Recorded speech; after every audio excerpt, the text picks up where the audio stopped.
this one supposed to? No, No, just that one. That's where you can watch yourself. if you really want to get freaked out. I remember last time. Steve, it's great because it's outside of my You line can of call sight. it to order now. Guess I'd like to call the meeting to order at 7:31. And we've got minutes to approve. Has anybody got any omissions or corrections to the minutes? I just have wordsmithing page 3, which I'll submit, and then just the one on page 3. I just have a couple edits. Okay. Thank you. So I'd like to make a motion that we accept the minutes as amended. Do I hear a second? All in favor? Aye. Okay, administrative discussion. Rachel Robinson, Okay, Nick. you want to introduce yourself? Come on up. Here, come on up. Yeah. Thanks for coming. Just sit anywhere. Yeah. Tell us a little bit about yourself, why you think you might be interested in the Conservation Commission. Sure. So I grew up in Bar Harbor, and I have degrees in archaeology. And part of that, growing up in Bar Harbor, I grew up in the national park, Cicadia National Park, if everybody Yep. aware. And so just kind of growing up in that environment, very just into nature and Yep. you know, if you've been there, it's hard to draw the line between what is national park and what is Sure. town. Yep. So I always had a strong desire to, or compulsion to, like, you knew what needed to be preserved for posterity. Yep. And so archaeology is also a big part of that, our material cultures and understanding humans through material remains and through heritage. So I want to get involved with town now that I'm a resident. I moved to Littleton almost 3 years ago. So I had looked up what was available, and Historical Commission and Conservation Committee were two of the options. So two things that strongly align with my sort of my outlook on the world There you go. and my careers and goals and degrees, and Okay. so I think it would be a good fit. Have you ever served in a community before? Any type of commissions or task force or anything like that? Not town related, but Okay. work and Okay. school. We do a lot of site walks on weekends after work, things like that as well. So while we work with a lot of applicants that are coming in of all different sizes, so it can be septic repair onto a full development for sure. Yeah. And do you have any background in wetlands at all? Not really. Something I'm you know, I can certainly learn about, but I mean, aside from the ocean, I know a lot about that. Coastal resources. Blessedly, there's a whole section of the Wetlands Protection Act we can ignore. So. That's open water. Not freshwater yet necessarily, but I do know a lot about the ocean. Excellent. Have you submitted anything to conservation in terms of letter of interest or resume, CV? I Okay. submitted my resume. Excellent. Okay. Questions that you have of us? I mean, I've looked up the website and I've kind of read into some of the things you have going on. I mean, I live close to Bumblebee Park and Oak Hill, so I'm places that I've walked around, the Brothers Trail to Long Pond, and so I'm definitely, you know, I think it'd be nice to know, especially being a new resident, more of what there is to do in sort of outdoor activities. I get the Interact, but I didn't realize that there was so much more going on. So I think that would be, you know, I don't want to say more communal outreach, but if there's a possibility for that. Unfortunately, the board isn't so much with boots on the ground on the conservation land. We deal more with the regulatory part of things going on in town, the septics and the point down there and Durkee development and what is going to be the can't think of it now. Yep, so we do a lot of site walks though, so you certainly through your field studies, you're used to being out of doors and Absolutely. kind of in the mud a little bit, so certainly. Can I ask what brought you to Littleton? It's a nice town. We knew we wanted to live out in this area. We lived in Boston for a few years. We moved to Boxborough. We rented a Boxborough for a little while, just because we wanted to make sure that we liked the area before buying a house. Great. I definitely knew that I liked this area. It was also the house is close to the train station. That was a huge Yeah. plus. It definitely seems like it's an up and coming town, Mhm. and Growing you know, pains. yeah. Stick around tonight, yeah. But that was a big draw, and it also houses are reasonably priced and Yep. what we could afford. Yep. But really close to the train station was really quite nice. It is nice to kind of sit, and if you have an opportunity to watch some of the meetings that go through, because you'll get a good idea of kind of what comes through, not necessarily on a typical night, but we try and meet every 2 weeks. We work around the calendar a little bit, and then usually a couple site walks during the month as well. We welcome you to kind of stay and ask any questions that you might have, and kind of follow along with us for sure. And the way we've kind of handled it with other applicants is that if you're able to stay through the whole meeting, we might be able to debrief you a little bit one-on-one afterwards if you have particular questions. So, Sometimes we hear the Okay. ones. Okay, We've got to move along. that's great. thanks. Rachel. Thanks.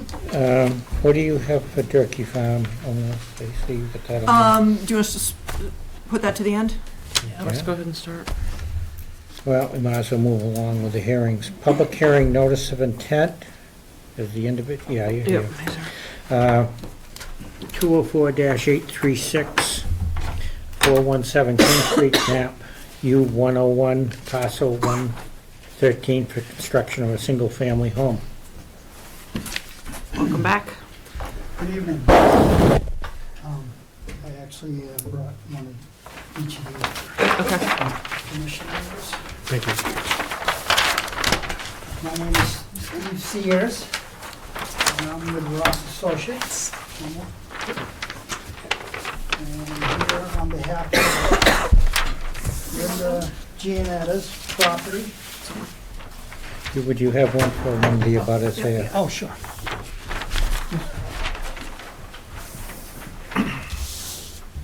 And as we spoke, I'll briefly go through this real quick again, as we did 2 weeks ago. This is a single-family home this is the existing conditions plan, and then this is what's here now. This shows the existing house, the barn, and the shed. And actually where the water flows from this drain, it's shown in blue, crosses onto this property here.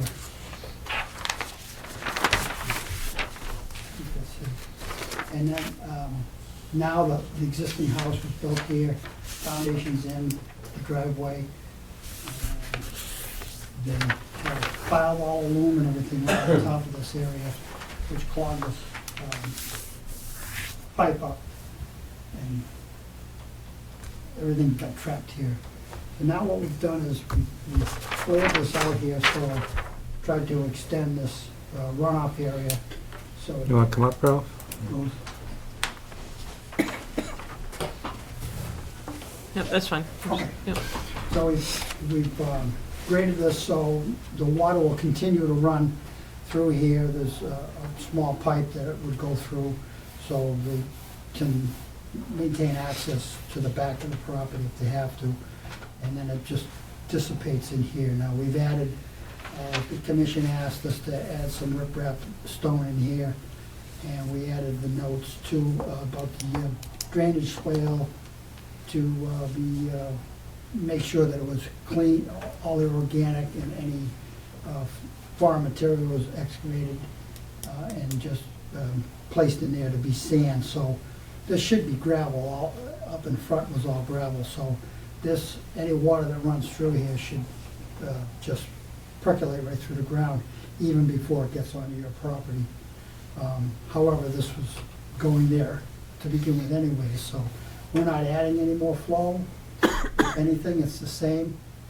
I suspect going this route, though, it would cut down the distance from this drain that flows straight across. So anything that comes this way now, you probably won't even see any water flow onto the neighbor's property. During, I'm sorry, could you introduce yourself? I'm sorry. I'm Ralph Stanford. I live at 413 King Street.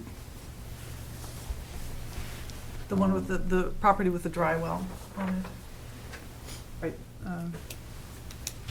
the, after it crosses the property that we're talking about right I'm now. over here, yeah. Yeah, behind the It shed. has a little somewhere dry there's a well. Well, it's not a dry well, there's a pipe that goes underground Oh, okay. across the property. Now, if you're gonna be bringing the water over top of the ground, is that what you're saying? or- Well, it's gonna maintain the same flow that it had before.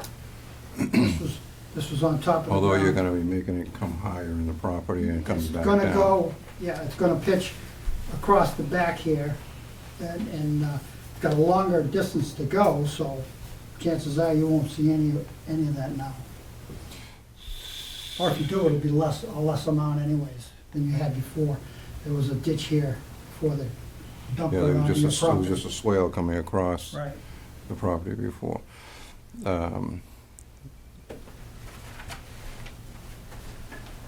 I'm not sure how that's gonna work because of the fact that when you have high water seasons, we end up with hurricanes. I have had my whole yard would go underwater. In fact, my garage, the piping that is there now has a hard time taking that through. So it ends up coming through and washing right around my garage. It won't be any different now. So, If anything, we'll have less water because it's gonna travel a longer distance. And it'll have a chance to seep through into this gravel. it'll end up building up here No, before it can travel over there. we designed it so it'll swale, it'll continue to run here. Are you There's saying no- that the pipe is too small, the pipe that goes through the Well, back there? I need to clean where the pipe is. The pipe goes underground across our backyard, and there is a pipe that goes underneath our garage, and then it comes out on the other side. They have a stone brook affair, it looks like a stone brook, and as the water goes through that, it just carries on through their brook. And what's just the to pass diameter it. of the pipe across your property? 15? 15 inch? What is the diameter of property? We had no of the pipe here, it was an open ditch. I know, but what is the diameter of the pipe that you have there now, in the design? 12-inch. The one that's connecting Yeah, the two turns. Okay, yeah, proposed pipe 12-inch. So maybe it needs to be at least the size that he has, 15 inches. We can do that, sure. Now, is there a way to connect the pipe into my pipe? We talked about doing that. The problem is, in 2, 3 years from now, if all of a sudden you get inundated with water, your blame is gonna come right back on here and say, they're ruining it. Our intent here is to do the same that you got going now, keep the same thing. You had it coming across the ground, and that's what we're doing here, is keeping it across the ground. So, The ground raises as it goes. I understand that, but if you. And so you're gonna put it around that dirt pile, Yeah, and then it's gonna start washing down, so I'm gonna be getting more wash coming down into my yard. Or you're trying to infiltrate it there. yeah, it's gonna. So he's gonna you're change get the less wash. soils. You're gonna get less water on your property now with this design than you did if we just left it alone. Because they're changing the soils and they're designing it to infiltrate. So it'll percolate as it's going. So right now, it went through this ditch and dumped right on your property. Now, this swale will pick it up, and before it even gets there, it should be almost gone. I mean, So- you're still gonna get something, because you had it before, Right. but you're gonna get That less water. sum is gonna end up washing Just more- like it did more before. problems Whatever happened down. before, it's gonna be the same. We can't make this situation better for you. I mean, we can't make it worse for you, but we can make it better. So what we've done is, this is actually better fix for your property. It's not worse. And Steve, maybe this is a new part of the design, but it's something I think is important to understand here. I see a stone recharge trench on the back side of the driveway. Was that included when we spoke 2 weeks ago, or is that Yes, a? that was okay. all on here. Okay. This was here. So that will capture any of the flow from the driveway that was previously pitching off the back. Is that correct? Yes. Okay. So ultimately, you're talking about less water going off the back than was coming off the back. So do we know downstream, are there any wetlands that are impacted by the downstream water and potentially having less water going down to them? Because, I mean, I think, Morgan property. what's that? It goes right through the Morgan property. So the Morgan property, part of that, The which we church know is a property. wetland, and that turns into a wetland. It's pretty wet, though. And it's pretty wet. So, well, has the applicant analyzed that for us, so we have an idea of what the impact would be downstream? I think what Steve's trying to say is that it's gonna still be the same. Well, no, it won't be the same, because it's gonna be, he just said it's gonna infiltrate more in the back and be less water. Not still when the has the- ground is still has the- frozen. Yeah, it still has the pipe going So, through I it. suspect in I've the got some spring and- concerns about the downstream impact to wetlands, because I know it feeds some fairly hefty wetlands, both upstream and downstream. I think it So I don't does get, think- it does get quite a bit of, I don't think we've Flow had, down I there. don't think we've really heard the whole story about that yet. Well, we could analyze that and spend a few thousand more and try to. It's not it's not my Oh, issue, no, it's I- my issue is Is- just the impact No, of. I'm not against spending money, believe me. Thank But you. I think there's two things to consider here. First of all, as a single-family home, do they need to do that analysis? Under the current bylaw regs, they do need to meet DEP stormwater Okay. regs, so, which they're doing with the Coltech and the stone Right. I would recharge. say any type. But they of- have not done a pre-post. I would say any type of fill material being placed Yeah, that's not a within, standard. it's obviously within jurisdiction, it has to be analyzed, at least to show me that it's not gonna have any negative impact downstream. I guess if it infiltrates, it's probably, the groundwater heads in that direction anyway, where the wetlands are, and it will be groundwater flow instead of surface water flow, but, which might take a while Well, longer that's to correct, get there. yeah. still getting there, it's just a You're not little still bit getting- longer. Yeah, okay, well, I'm saying it's going in the ground here. It's just so it's not washing out his, but it's still going in and it's still going down. So, yeah, we're not taking away any more flow. Whether it goes through on the surface onto his property or filters through the ground and then comes out into his, probably gonna get the same amounts of groundwater, runoff water. Because your pipe's underground? Pipes on the ground, So this is there's gonna all pick a up stone in his basin. pipe and then keep on going. So There's whatever's this- down here is gonna get the same amount of water. There's a stone basin that is in place that when the water's coming across the property as was, it would just go into the stone and down into the pipe. Now you're gonna be bringing it around back, and so my worry is that even though you're saying that the water's gonna go up and around, as in this hump right here, basically, And instead of it coming across, you're rerouting it around here, and now it's coming down. My landline sits like this, and now this water's gonna start washing in a storm. That's gonna wash your Potential issue. the ground, the dirt, everything is gonna start coming down into my backyard Well, once it's all. versus going straight across and down into the Well, once pipe. this is all reseeded, it's not gonna act any different than this open ditch right now.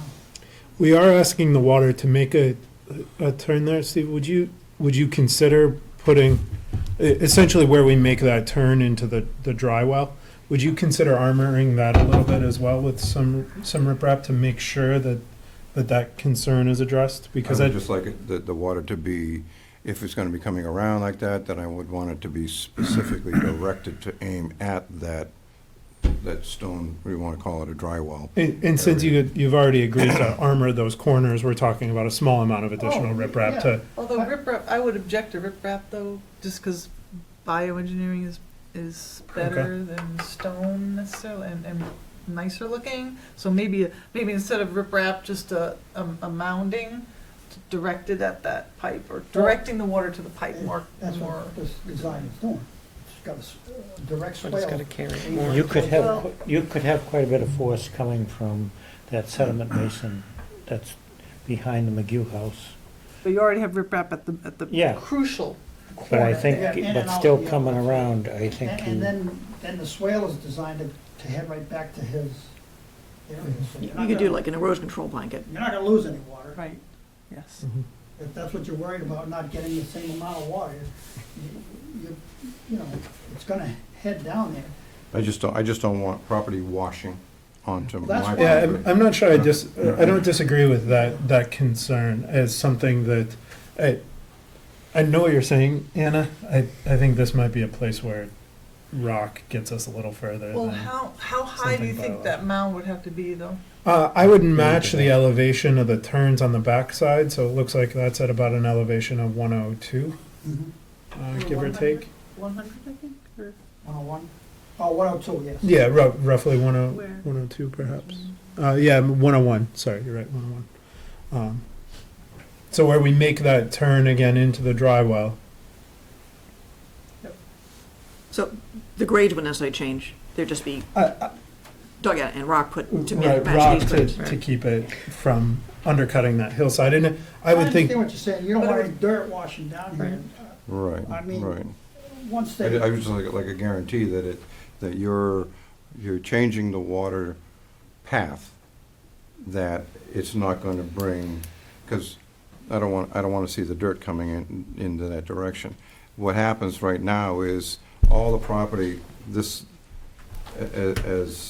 the ground gradually lifts, going up to the back, and all of this water up in the fields and all comes down through these properties and then shifts and goes right down through the swales and takes off down towards the Morgan property. so you don't want it mounded, want you don't want it this. mounded on the upside or the field side, because you want that water to go into that swale, to come down and go into that basin or pipe.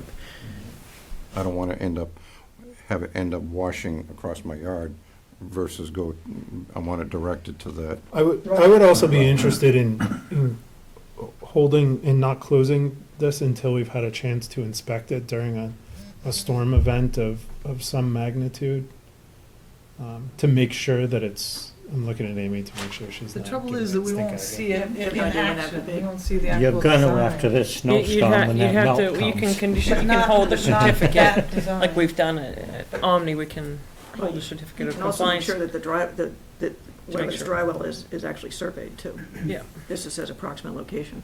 Mhm. oh, that's a good Yeah, point. that's true. But that would need the. So would Stanford allow. you, as the landowner, be opposed to letting them survey where that is on your property in order to Hmm. ensure that? No, that's fine. Also, it seems like if you do want something directing it to that dry well, they might have to cross into your property to do that. Is that Because all They right? shouldn't have to, because the dry well affair is sitting right on the land line, basically. Okay. And is so there cover? it's all stone. What it is large stone. It's a huge basin, you know, let's just say it's to the window, and the same out to here is all, like all large stone, and then it's smaller stone, right up till like a 3/4 inch stone, Right behind the shed, right under the wood pile. under the wood pile, okay, that's what. And so any of the water that comes across it just Wait, goes does right that down. show that on the plan Doesn't show the wood specifically? pile, right, but that's where we located it. Okay, so do you feel comfortable with where the location is on that plan? And what we did was, this is designed so the swale is heads right back to this open ditch. We just need to get surveyed I to make just- sure I would that just like the to make sure direction that- points are accurate. That, as someone had said, something about a mound, so that if this is your dirt pile, in essence, the water's coming down, you wanna go around, you wanna come back in, You want a landline's berm. here, I want something to stop any water from washing Which is, early. so the first time Lawn. we looked at this application is, you see the stone on the corners there? There wasn't that stone, and we share that concern, that we don't want this water to incise and Just come cut around. out. Because when it gets to, and I haven't seen one for a while, as in years, but when it gets to a hurricane or a heavy thaw from a heavy winter, the water is rushing.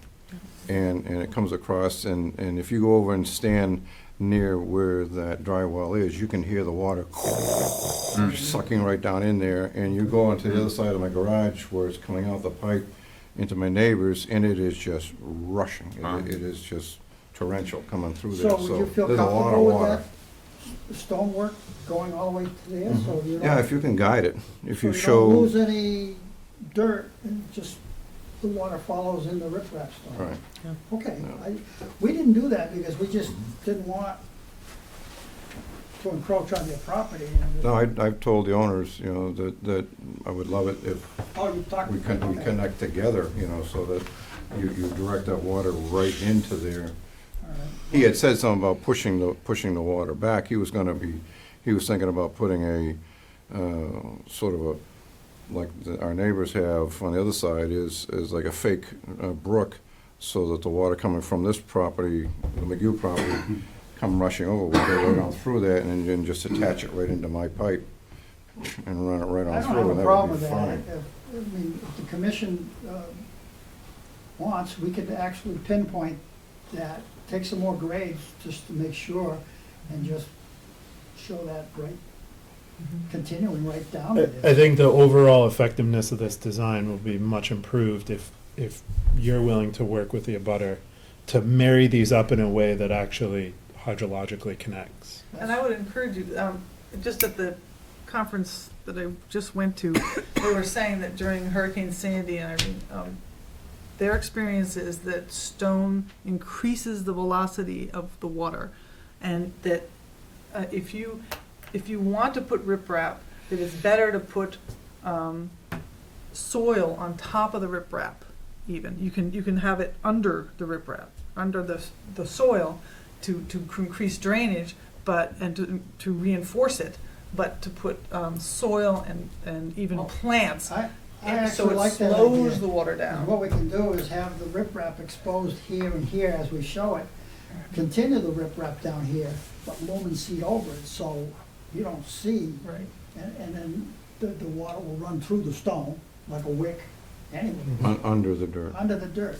So you have like a It'll thick pad reinforce that it. sits on it, keeps the topsoil from going through. Yeah, we've done that before. Mhm. I don't have a problem with that either.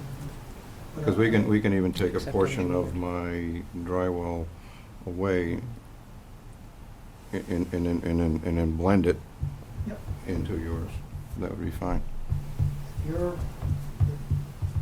So it sounds like we should keep this open for one more Hearing. hearing, so that way I the can two of gather you some perhaps could information could and chat, have- make sure that everything is surveyed and accurate, and Have then, Rob,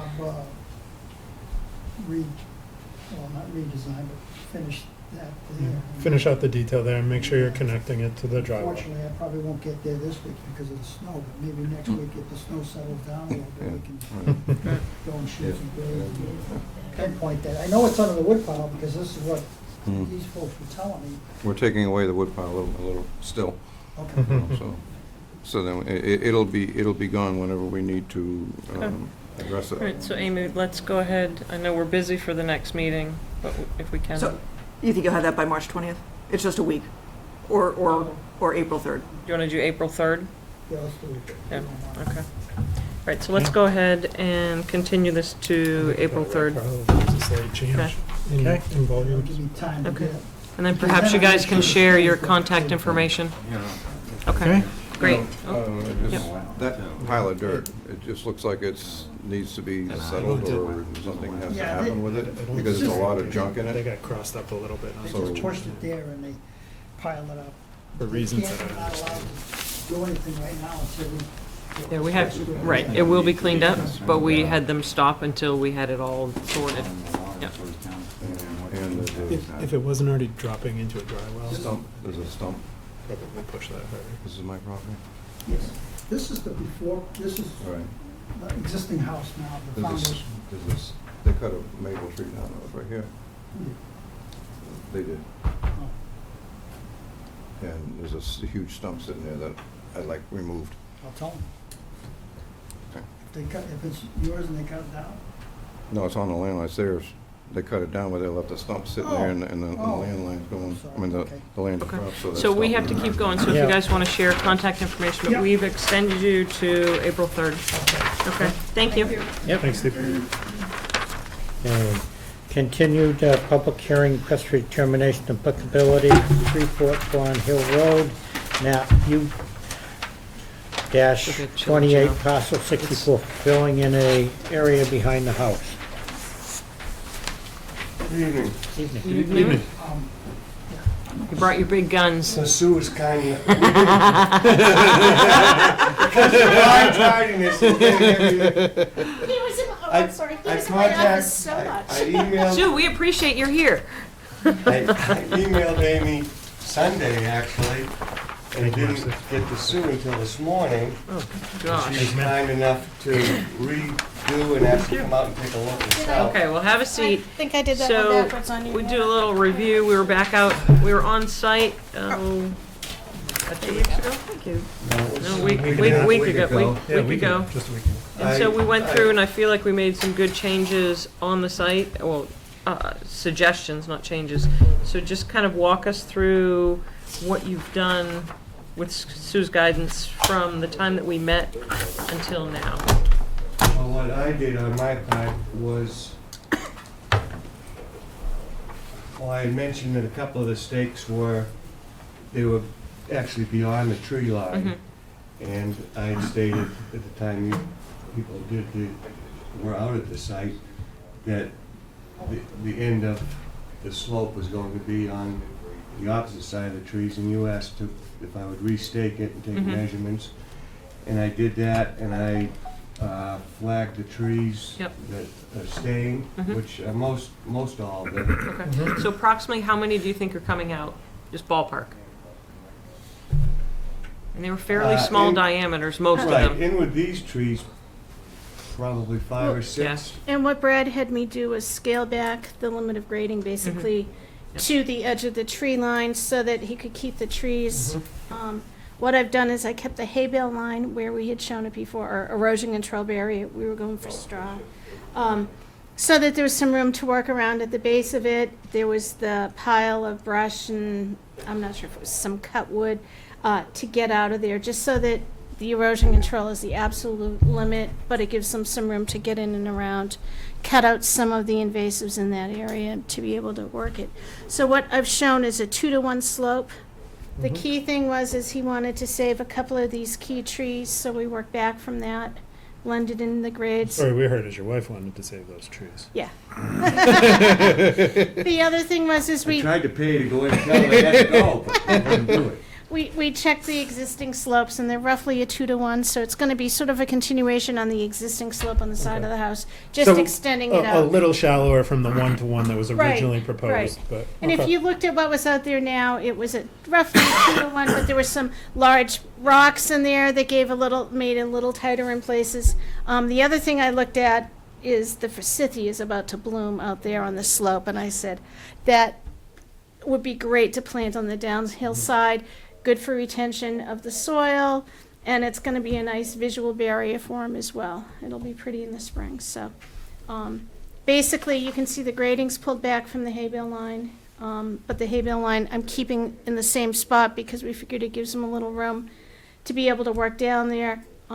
If he wants to plant the slopes, he's not climbing over the hay bales with plant material, but also to get out that pile down there and back. I think the only thing from a construction standpoint is that we need to try and somehow denote that this is the actual toe of slope, though. That we've got good compaction, and so in terms of construction access, they're coming down here and not going further down and coming back through. So that this is not a construction area. It can be an area to work in, but that we don't want all that We disturbed. could have the toe of slope flagged so they know where to work back from. Okay. And what I would envision is you'd work furthest in and work your way out simply because the area is so tight, which is why we've shown having it somewhat when he blends in the grades so that they can get access down and back you know, if they want to do more plantings or to maintain it, there's a way to get down instead of climbing straight down the So you're steep saying slope. they're gonna work inwards from the toe of the slope That's how I would back? think that, or you'd start on the far side of the house and work your way back towards the driveway side. It makes the most sense in terms of how they're gonna be working. Okay. I mean, they may dump and dump over the side and work both ways. What's your scale of the Sousa? How big is 20. this area in here? On the cheaters again. On its widest It's spot? maybe 10 or 15 feet wide. About, at the corner, it's about 17. Okay. But that was also an area where there were a lot of invasives and a lot of junk to clean up. So the invasive removal, we appreciate you doing that, so we just want to make sure that's in the notice of intent as something that you're committing to doing. Right, well, this is a determination of applicability. We're asking for determination, negative determination 3. So what kind of invasives are they? Bittersweet. Bittersweet, multiflora roses. Yeah, I mean. Those are the most of it.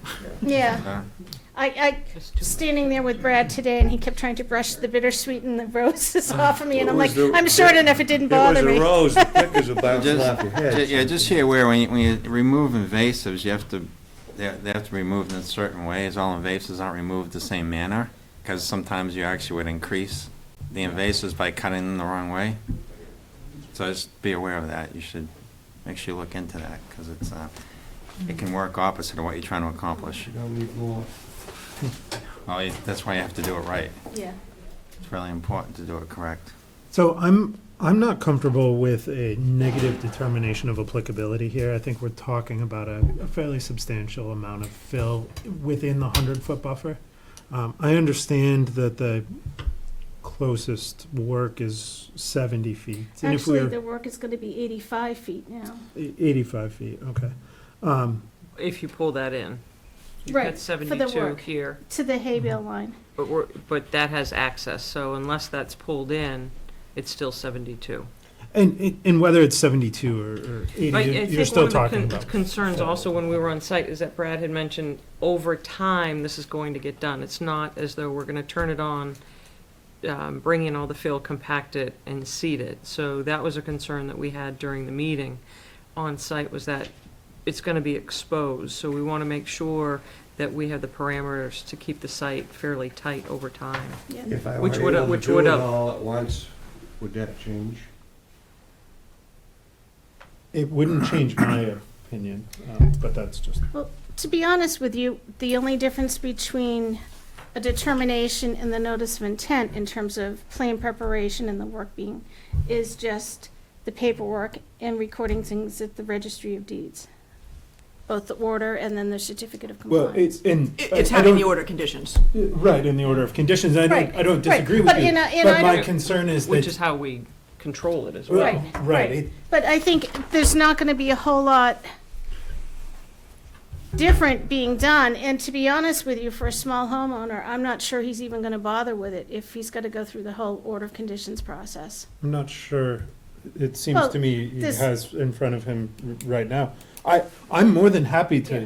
to entertain this under an NOI and the order of conditions. And I think the order of conditions just makes sure that we have the tools in place to make sure that the homeowner either completes the project or someone, a prospective purchaser, I understand you don't intend to sell your home, but things change, has that recorded on the Trees down deed. my And life well.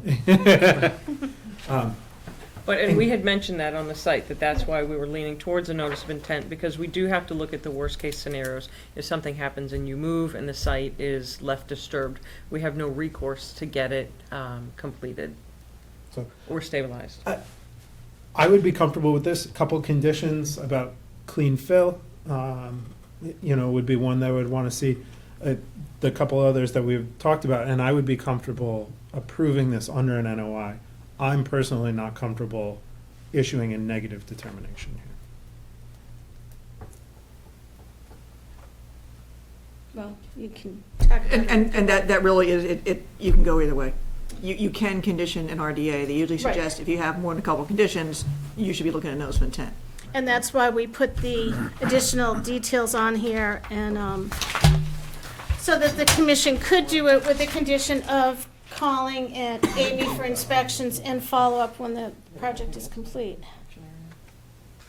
I mean, in the past. Otherwise, your hammer is gonna be an enforcement order.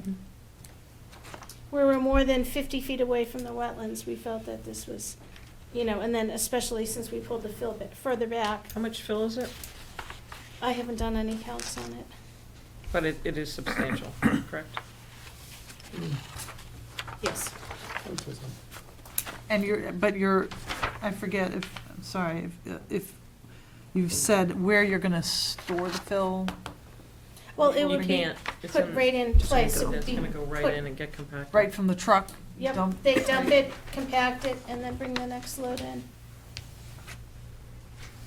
There's not enough room down there to store anything. So it's not your typical large construction site where you have small piles of bulldozers moving everything around. It's a relatively small site. They'll probably be dumping the fill, and then I would estimate either a small backhoe or a bobcat or something to get in there and to move it around and get it in place. I'd be comfortable if you did complete it rapidly, in Yeah, a but certain you amount of time. can't tell someone to do that. Yeah. But in a condition, she But said that you it's can not- put conditions on an Yeah, RDA. but That's not- that's not then we're fair. into multiple conditions. I think I favor I would favor the notice of intent route personally. I have no I tend problem to as this agree. I tend to exists agree under with an you. NOI. It's Right. just, I think I the would like to question whether or formalize not the he process. wants to go to the expense of the notice of intent. How many conditions? Seems like he's into total it now with the we have? engineering and what Well, have you. to be honest with you, he's our next door neighbor at the office, so we've been doing a lot of this to help him out.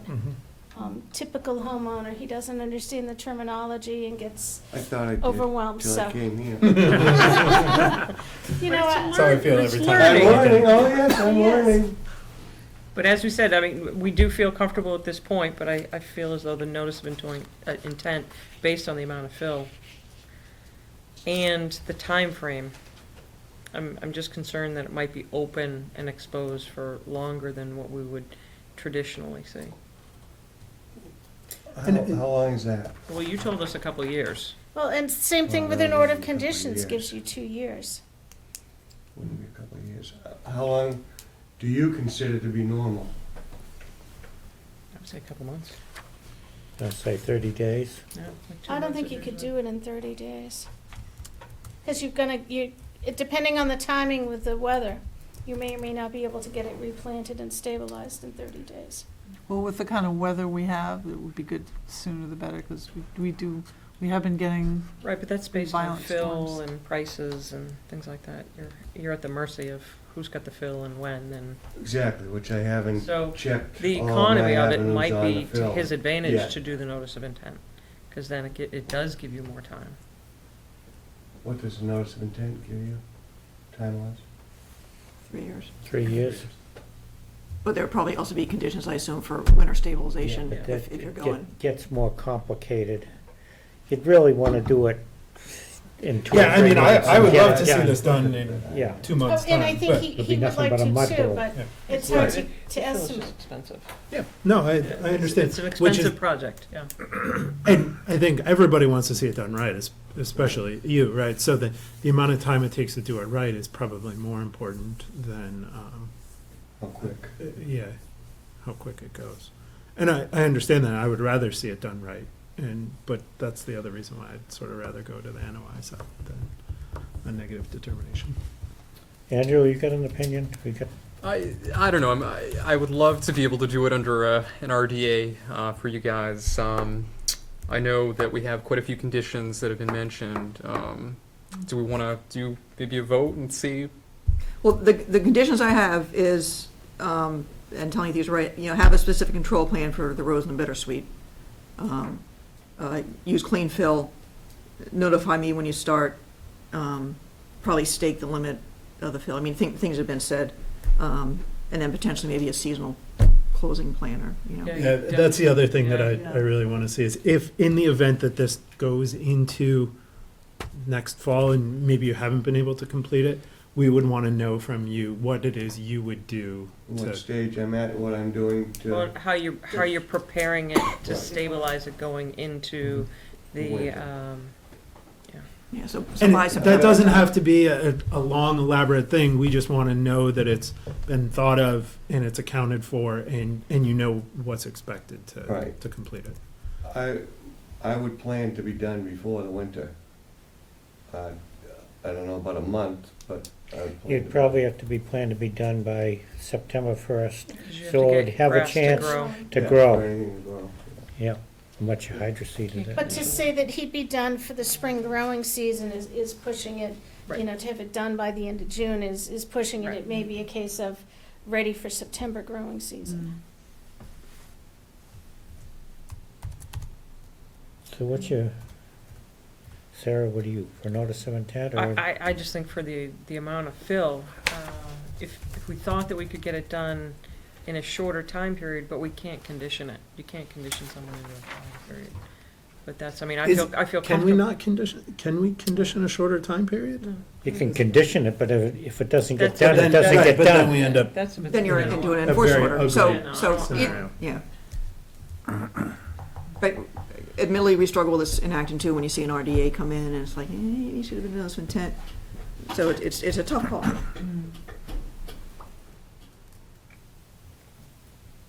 Carl, I know how you feel, Sarah, you Yeah. want notice of intent. I think so. Anna, what do you want? Well, after the extended discussion, I guess I would tend to agree that an NOI would be better. It would give you more time. but that, I would say that process shouldn't be a long laborious process for you. I think you have pretty much I what you think he's need. gone through the you have it. majority of the Yeah. process Right, already. exactly. It's notification and. It's just the re-notification and the filing fee, which Yeah. is, what I meant to look up, which I think is $110. It's filing fee, it's a butters notification, new legal ads, recording at the registry twice is another $150. But we'd be done for April 3rd? Is that enough time for all the notices? Which mean it had to be submitted by March 22nd. So in theory, if you chose to go with the notice of intent, we could have you in on the April 3rd meeting with what I see as no additional modifications to the plan.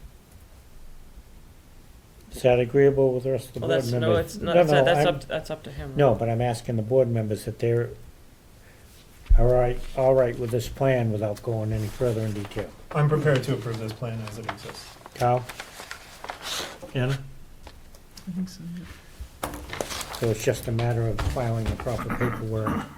We just, yeah, the invasives would just need to be noted in the NOI.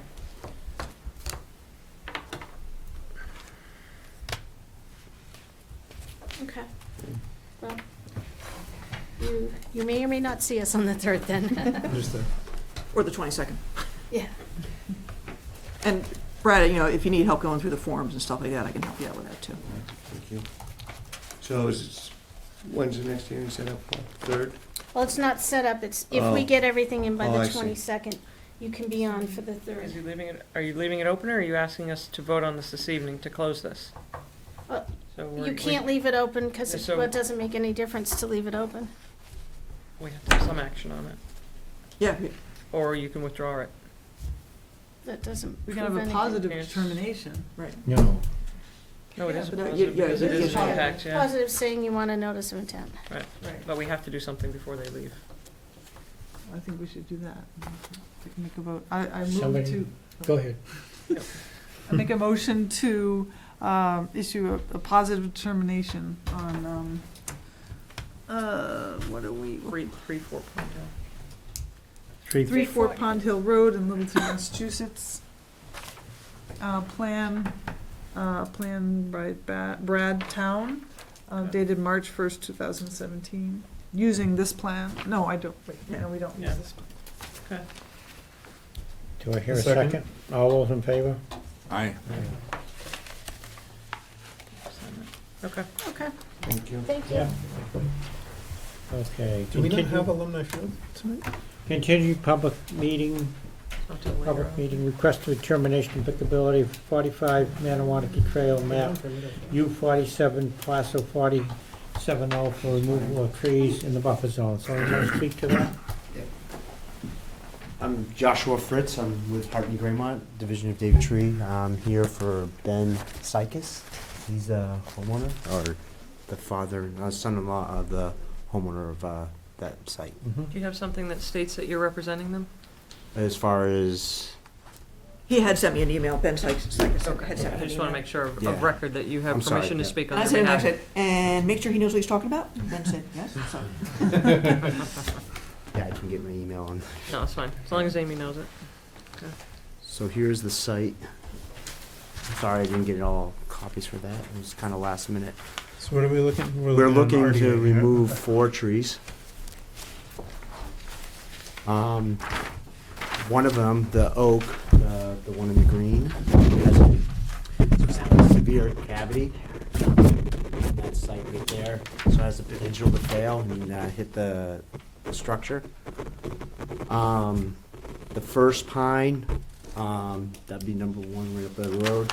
It's the power lines are going right through that pine. It's been pruned severely by the power company.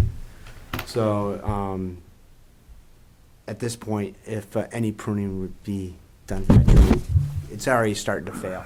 Right. So, and the other 2 pines, they're on the left, right side of the house right there. They're both within the strike zone of both houses. They're small caliper trees. They also have a lot Can you of. define small for me, Josh? I'd say the last time I saw them, they're probably between 6 to 8 inches in diameter. They both have a lot of foliage there, so you're starting to see moss on both sides of the structures as well. They're also getting some algae on both roofs of the house. And the last tree has been severely damaged by winter storms in the past. What kind of The tree is stad, it? it's an oak. Basically, I don't know what when it was actually damaged, but it's just basically a stab there to the side of the, basically on the within 10 feet of the side of the house. So he wants to remove that as well. What's your distance from the trees to the lake? Which tree? You looking They're for the- closest. That It one. looks like That one's that's the probably closest, about. isn't it? I'd say between 15 feet to 20 feet. To the water. To the water. You've got a canopy. What- You've got a water canopy. What's your plan for stumps? Stump's going to stay. Okay. Everything's going to stay as far as the stumps. Any replanting at all? He hasn't talked about that as far as replanting. Glad to get them out of there. No, but that one's Where's offering that shade and showing? habitat. There's the scope of.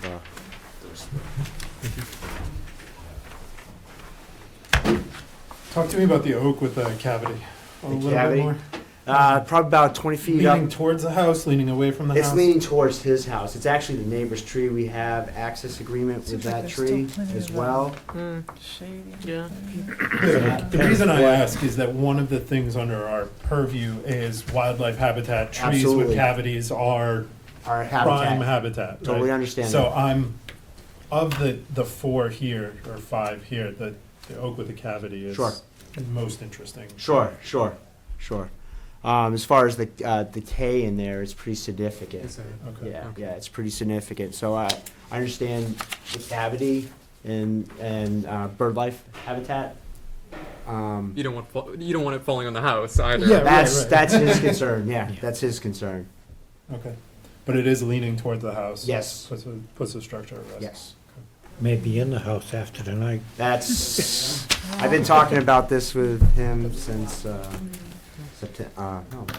August, I believe, last year. So Are you gonna chip stuff on site? How are you gonna manage? as far as the chip, yeah, As far as the chip. we're chipping and leaving there. He wants it for mulch. It would be where the blue, where the oak is, the chips, do you have any, would it wash at all down towards the water? The wood chip, I believe not. No? Yeah, So yeah. I haven't It's seen the pretty slope, I haven't thick, seen the yeah. slope at all. Okay. It's not like a mulch where it'll wash away. Okay. You mean you'll mulch and leave the mulch right where the tree is, or are you planting any certain areas? He's for using it mulch? for an actually 2 to 3 inch mulch throughout the property. 'Cause Throughout there's the- no You're grass. gonna grind them. Yeah. Okay. Yeah. There's no grass at all. Yeah, so- So, would the landowner be open to doing some additional plantings where these trees come out? I'm sure he would I'm be, wondering yeah. if it might almost be like privacy border too, something like that, would help, just, because of the amount of water that potentially, these trees suck up water, the amount Sure, of water sure. runoff that's coming down, So I hitting can to the discuss lake, them with off the yeah, road. Yeah. So I would like to see, something like that would be a huge help. Some like shrubbery. Yeah, I was thinking, actually, yeah, I was What are you thinking. thinking, like instead of winterberry, trees, I was something thinking like of that, witch hazel? something that might stay short. You Yeah, don't, because yeah. you don't want another tree that's gonna go back up That's again. the issue right there. I can talk to him about witch hazel or even winterberry, something like that. Something that would provide Yep. bird habitat, something that may have Absolutely. berries on it. Yep. Yeah, I would be interested in Winterberry would replacing the definitely habitat in some way. It may not be a one-for-one Right. replacement, but Right. But at least get something Yeah, in you there. could probably get pretty close though. yeah, sure. With the amount Great of if it is trees. one-for-one, but Because I figured, just for screening purposes, you could probably get 3 I winterberries. was gonna say, the right there. screening, he'd probably be in That'd favor give of you a something nice- like that. Right. Basically the same amount Right. of screen within. Somebody want to make a motion to approve this? I will make a motion to issue a -3 determination for 45 Mattawanakee Trail. If you wanna let, With the condition of the shrubs? right. Oh, with the condition exactly. of the Yeah. shrubbery in between the two properties. Talk to Ben about that. That shouldn't be a problem. And did you want to put like a number on the shrubs? Like, I would say no less than 2. No less than 2. okay, Why so would you can go fit with the number of 3. the trees? So I would go 1 for 1. You go one-for-one. And do we want to say how close he can go with the chip material to I the would water? say no further than the diameter of where the tree was. Yeah. Okay. Do I hear a second? I'll second it. did we say how many shrubs? 5? 2, Oh. no more than One- 2. one- I- I- one no, for I'm yes, one. That's why I'm hearing a bunch of Yeah. numbers. 2, 3, I 4, threw out a 5. 5 So trees. 5. All those in favor? Aye. I don't know if Amy, she might need those. Okay, thank you.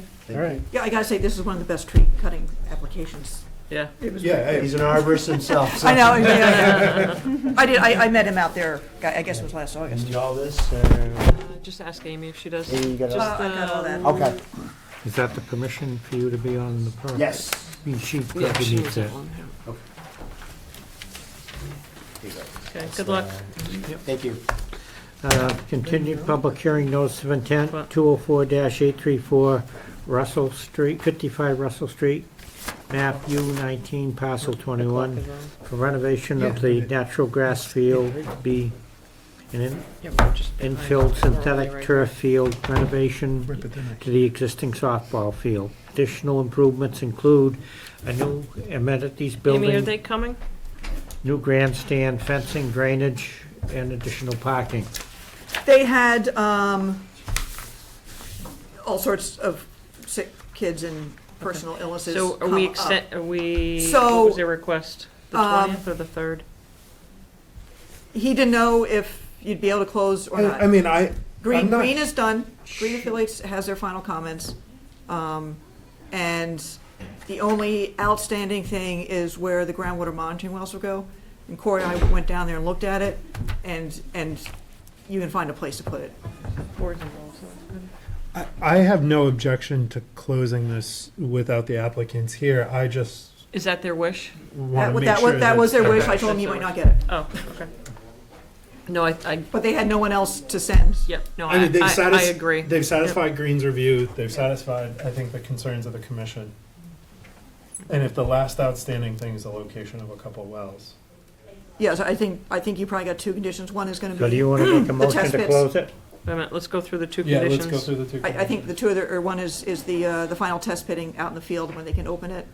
That's all been along. And then, the groundwater monitoring wells, I suggest when Right, they're and starting ready, Corey and I locate- go out there yeah. and Location Yeah. of wells. Yeah. Yeah, we'll make those conditions. How many wells? 2?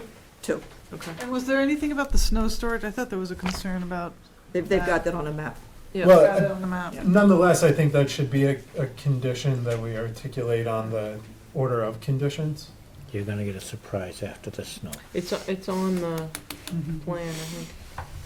The snow storage area? It is, but what's not on the plan is that it will be restricted to snow originating from the site. Right, yep, we can put that as a condition. In other words, no The truck snow in. storage area is defined, the origin of that snow Yep. is Right. not defined. Yep, that's fine. So we would move to close that for them for 204-834, and Do I hear a So- second? I'll second that. All those in favor? Aye. aye. Okay, Look done. at that, right back on. Just All right, now, let me catch up with you. Okay. This is signed. Amy, when you have those order of conditions, do you want to just send those to some of us or any of us, or Well, for, if you need any? get my head out of the box. I have a draft findings for Alumni Field, which if someone wants to look at, that'd be great. And ditto for the conditions, so, Okay, Anna, do you want to look at those? Okay. all right, so I'll finish these up tomorrow and send them to you. You have to, just assume you have some paperwork for us to So sign. the I snow do. storage on the site, like where are they currently Oh, we have a snow day plowing tomorrow. the snow that goes on the balance of the site? Give you something to do. Well, no, the Parking issue, area and- the issue is that they're trucking in Do you, snow. do you want us, oh, okay, you do have that to sign? But what about the existing plowing there? Well, it's So- going in the same yeah, area so where the what's- truck did snow. Kind of, yeah. It's just they're not bringing more in. It's like the not rain garden that they're putting in. It's a Yeah. substantial improvement over what's there. The buses won't be parked there, as I understand it. Far from perfect. Okay, Okay. continue public hearing, request for amended Better order than of do it. conditions. There you go. 204-756, 330 King Street, Congregational Church of Littleton, map U19, parcel 37O, for modification to the stormwater management system. Goes a lot faster when, there's nobody here. Good evening, good evening. How are you? Good, you all? You've been avoiding us. No, I haven't. Yes, you have. I thought I'd been communicating and been here all along. Here for the Congregational Church of Littleton. We spoke, oh wow. Yep, if you can TV? introduce Yes, yourself. Yep. write a book, turn around. Good evening. Bruce Ringwald from GPR. Here on behalf of the Congregational Church of Littleton. And I'd been before you folks about 6 months ago, talking about the problems that the church had run into with their GC, and that the GC has gone bankrupt and has left them kind of in a predicament. They didn't complete the site work on the site, although they did a lot of the interior work, but the site work was left in a problem. And as we spoke last time, there were 3 basins: bioretention basin 1, bioretention basin 2, and bioretention basin 3. The third one was never constructed at all, and the second one was not constructed either. And they left the site in a manner whereby the paving job was limited at best. So the paving throughout the bulk of the parking lot is at a point where there's substantial amount of pavement that was put down, thickness-wise, and over a reasonable base.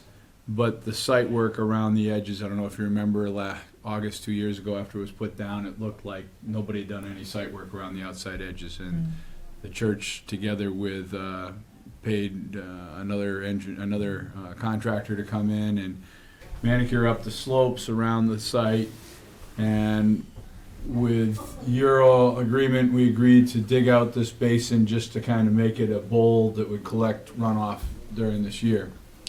This catch basin was left in place, and on the original design plans was supposed to have been removed. And what does a paving contractor do when they have a catch basin? They grade towards the catch basin. So part of the parking lot that was supposed to pitch back in this direction pitches to this catch basin. So the good news is we're taking advantage of the catch basin now. And what we propose to do to meet the requirements of the drainage for the site, for what we had set up with you folks, and at the same time to try to not have to go crazy on what the church's expenses would be basically we're going to eliminate the bioretention basin number 3, and the water that comes into the basin, catch basin, we're going to retrofit with a silt prism. I don't know if you folks have dealt with a silt prism yet. Okay, I'll get to that on the detail sheet next. That silt prism is a proprietary BMP that has gone through the testing with DEP, or out at the UMass labs, and Massachusetts has rated it for 62.5% of TSS removal. 62%? 62.5, very high. It's a great. But not 80. Yeah, but not 80. It doesn't meet the number. It meets the number for what we're doing here. It takes 62% off of here, and then the water is going to go in through a series of Coltec chambers, which are basically just storing the water and giving volume, and then it has an outlet pipe that's going to come in through with a sock. So a perforated pipe that'll be socked within the material within the biofilter. Now, we're doing that because the grade level is such that we're not being able to put the water into the top of the basin. Can we back up one step? Can you tell us, in terms of the paving, because we haven't been back out on site, how much it actually got paved? The entire place. Okay, so you're eliminating that, but you're not eliminating any parking spaces because that's already been laid down. Okay. Although doesn't that basin itself take up parking spaces, or is it not any No. larger than it was? They paved right over where it was supposed to go? No. No, the basin exists, it's just it not does. The area constructed as. does. the Okay. area was never Exists. constructed. Okay. They kind of gave a little bit of surface shape to it and put bark mulch on top of it. Right, it looks like an aesthetic island, not a stormwater feature. Exactly. Exactly. So, so the water would go storage? through, excuse me?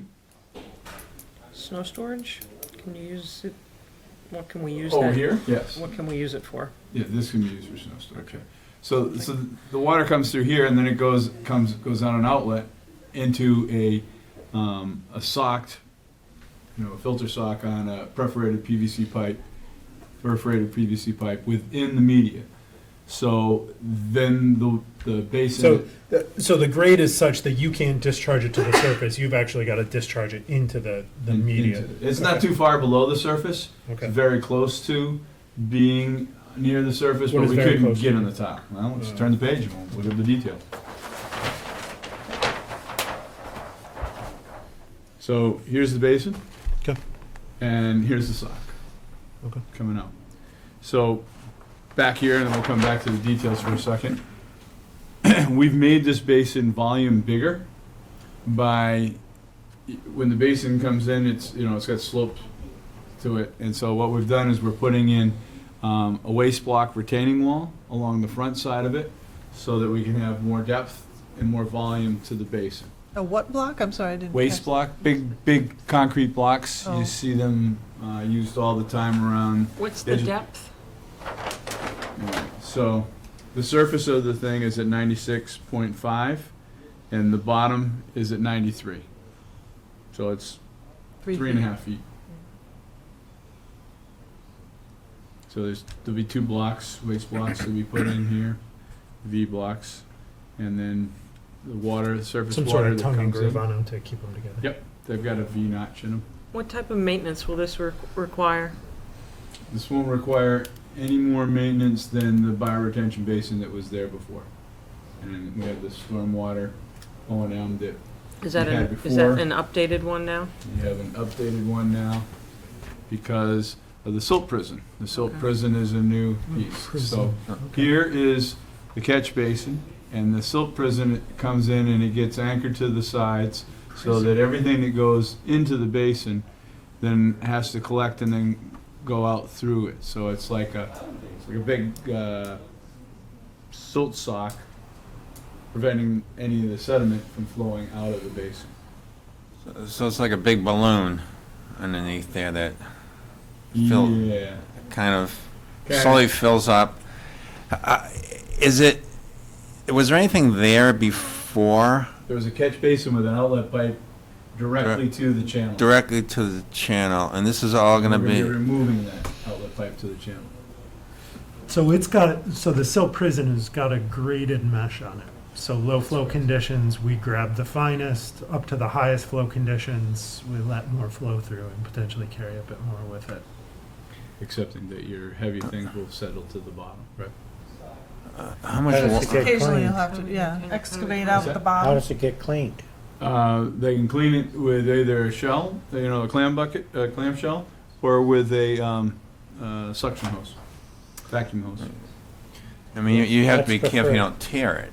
Yeah, Correct? talk to me about the longevity of that mesh. So if we take at face value that it achieves that 62.5% TSS reduction, has anybody evaluated the longevity and life of, Yeah.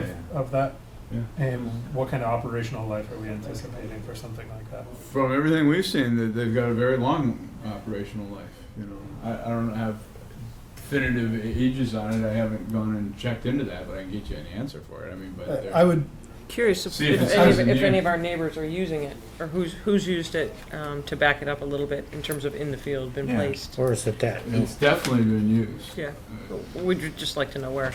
And what is the mesh made of? Is it a plastic? Wow, you guys hit me with questions on that. Let's see here.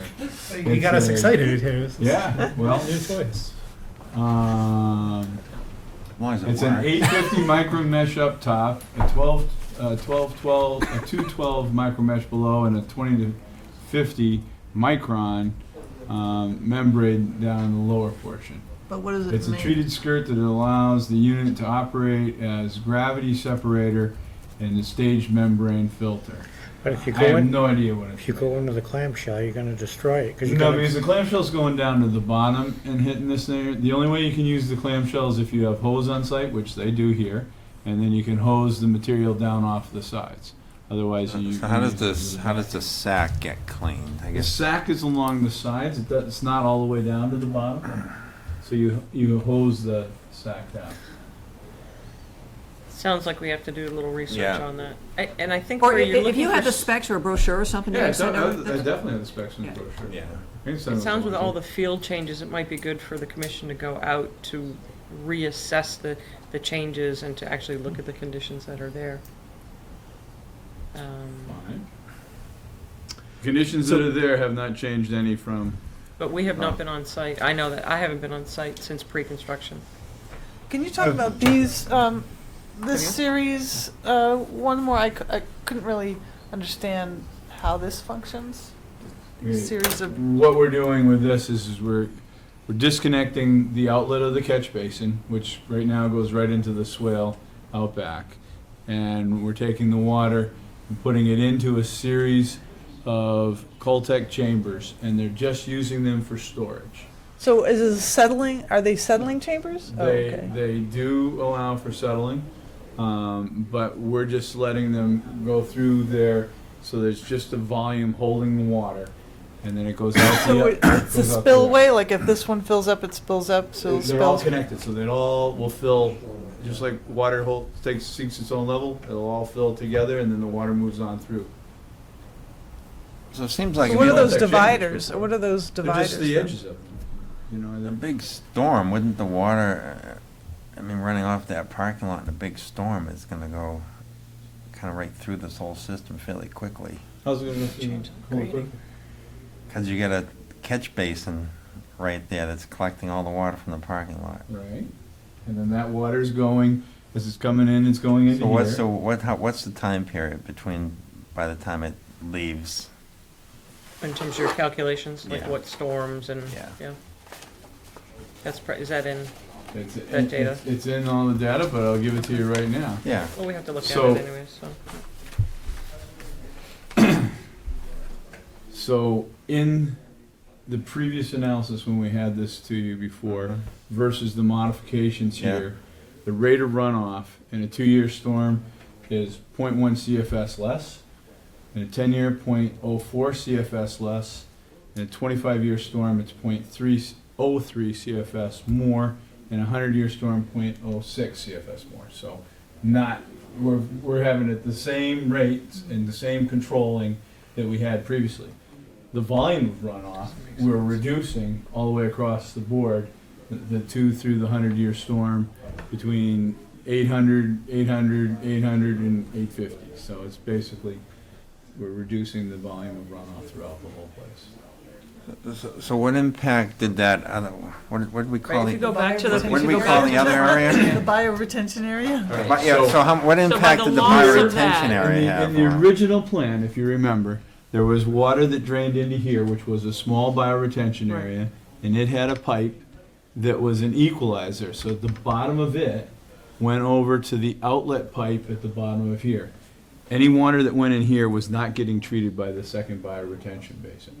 It was just coming over to the outlet and being able to exit out the site. But now the sheet flow has changed, so it's all going. No, it's not. There's still a lot of water coming into this bioretention basin Oh, I thought you said directly. because It's that's It was when, all at the very graded. beginning, when we talked This about the basin. paving area, you said that It was all when they graded to paved the it, you catch said it was basin. graded, so it all went back there, is what you stated in the beginning. Oh, I'm sorry if you misinterpreted me that way. I said there's a catch basin that's here. Am I the only one that? No, I heard it. misinterpreted That's that? why I asked, that's why I started asking the I questions apologize, about I the said catch it Thank you. incorrectly. There's a catch basin here. They graded towards that. They didn't grade anything towards this island. All right, so this portion of the site is graded to here, which is what it should be. Mhm. And instead of having this being graded back in this direction, it's still graded towards this catch basin. So this portion of the site comes to this catch basin, this portion of So the all this site goes comes down here. there too. No, this portion comes to this basin that's already built. So now, Everything over here comes to this, which is what it was supposed to do from the beginning. so now we don't have the bioretention area treating anything. We don't have this bioretention treating a small amount of water. We have this coming in here and it all being treated by an enlarged bioretention basin here. But the water that's still coming that used to go to the bioretention To is this still one? going directly down to your chambered area. No, this water, find a pen. This water's all coming into here. Yeah? This water through here is coming, well, probably from here is coming into here, because this is the edge. This water here is hitting a curb. We're putting the Cape Cod berm in here, on this section of the parking lot, so that any water that comes in this area right here will get into that catch basin. What Carl's asking, though, is that you used to have the water from here going into here. So is there I any used to have, treatment? hold on a second, I Is used to there- have this water right there going into there. Okay, but is there any treatment that you're missing now, having this water going directly into there instead of into the bioretention? No, because any water that went in here only got treatment in this bioretention area. This is another bigger bioretention area. It was before, and it still is. Now it's just a little bit bigger. How much bigger, percentage-wise? Like just ballpark.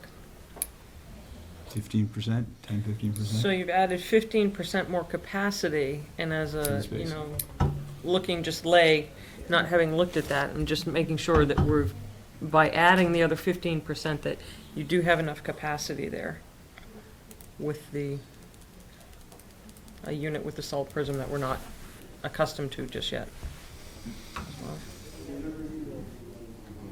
Just want to make sure that Yeah. where we've added more. We're giving you a big volume of drainage calcs, stormwater management, Okay. piece, the whole deal for you to take a look at. Okay. Is this a And project go through it. that was peer reviewed the first go around? I don't recall. It was a year and a half ago. I don't think it was. I don't think it was. I don't think it was. It's a project that's under redevelopment. Mhm.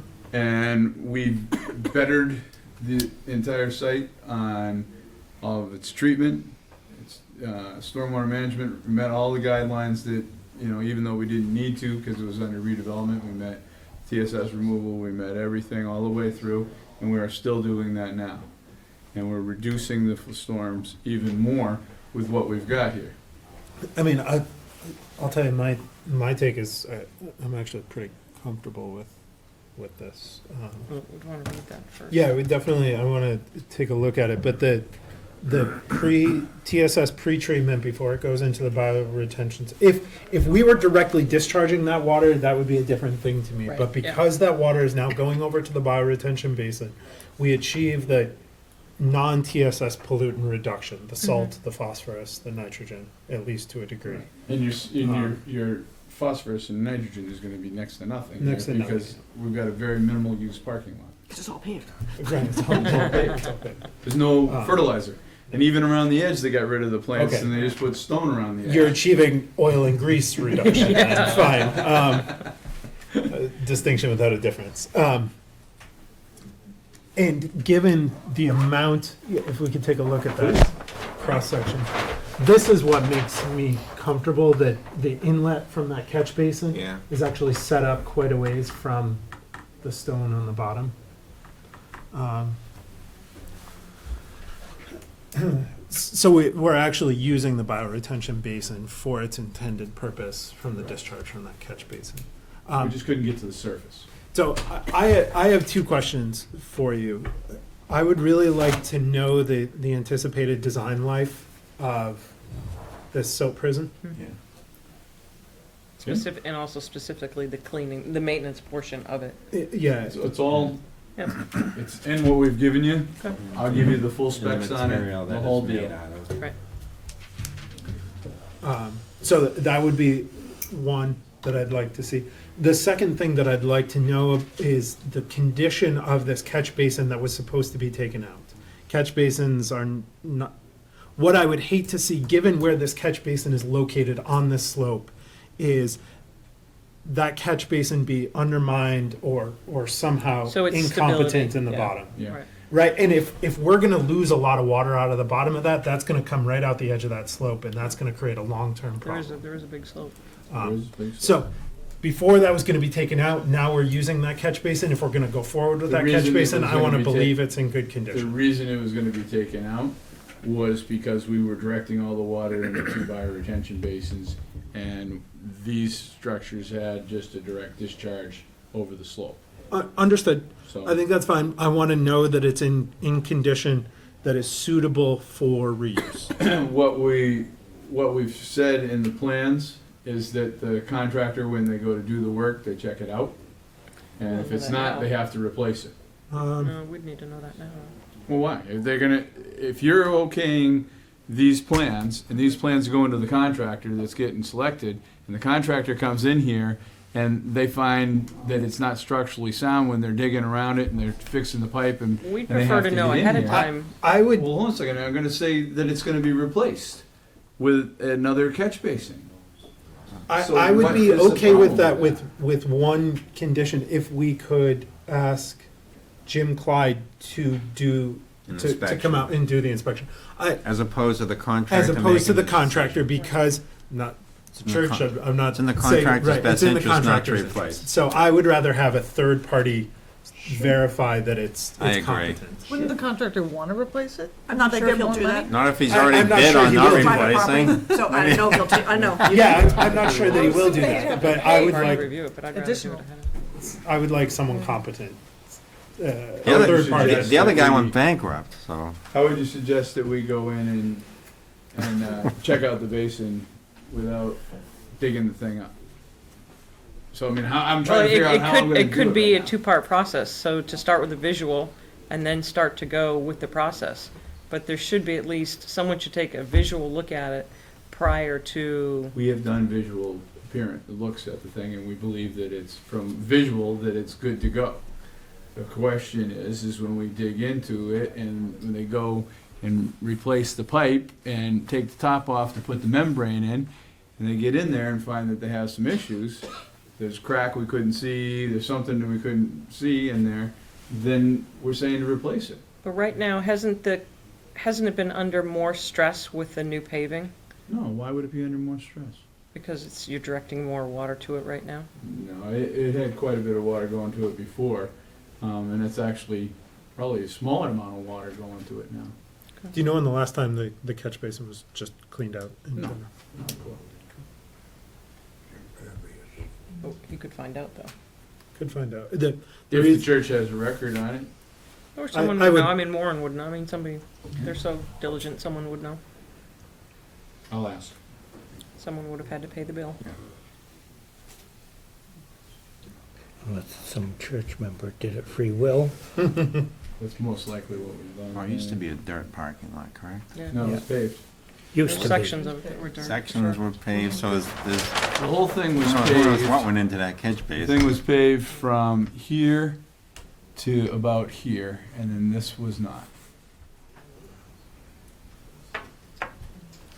Okay, so you've got some stuff to find out. Right, that, and then we have to look at the, Did you want to do a site walk? We have one more thing. What? This portion of the pavement, right here, is going to be cut and removed, and then put back into the proper grades. If you drive by and you look at these handicap spaces, you can put an eye on it, and you can see that they're well over 2%. And so they have to cut that out and replace it.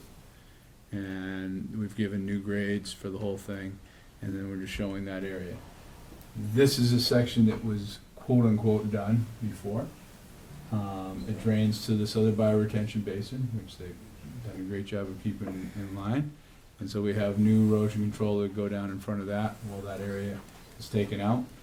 It'll be a saw cut and then a grind, cold cut edge for 2 feet so that there's a better seam and we don't have a big crack seam.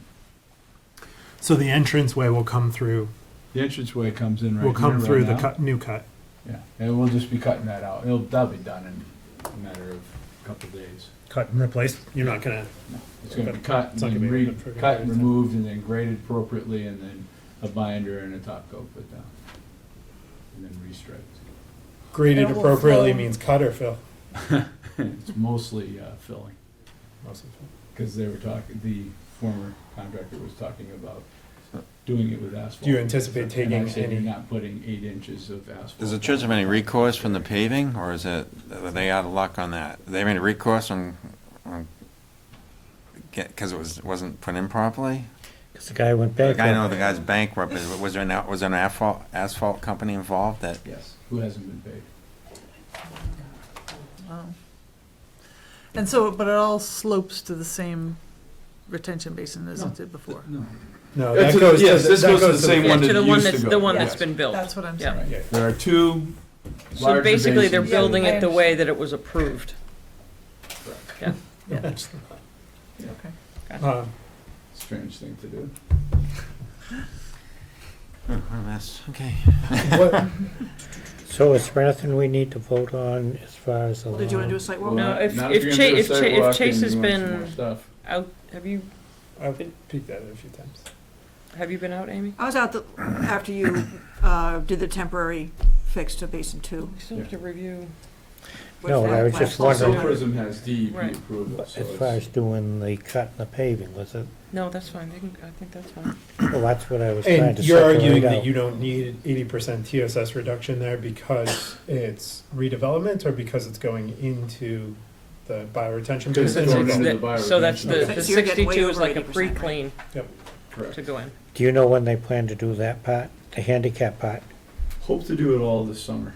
As soon as So we all get this will blessing get from you approved. guys. This will all get It- approved at the same time. Yeah, Okay. It's gone out to some contractors to bid, and as soon as they get the bids in, then they just gotta throw the money at it and get it done. Okay. 2 other questions for you, and then Caltex. Do you have cleanouts on any of those, or are they? There is an observation port Okay. here to check to see if there's any sediment building up. Okay. Which can be used as a cleanout as needed, or is it purely observation? No, it can be used as cleanup. Just one. Just one, Okay. right at the beginning. Get in there, pressure wash it. And get it. Okay. All right. Okay. Amy, the 20th or April 3rd? For the 20th. I mean, Next Monday? Do we I- have, do we have time? I know you said that was full. He's already on there. Okay. I just carried everybody over, so Oh, good. every now and then I Okay. get to cross something out. Alright. So all I see is the design stuff for the silt prism. And then you'll forward to us the, Last time the basin was clean, no Yeah. information on the silt prism. Yep. Design life, and full specs. Thanks So for if you the want to scout them out online, it's just silkprism.com. Just right, yeah. Yeah. So- All right, thank you. I Okay. think I'm next. He is next.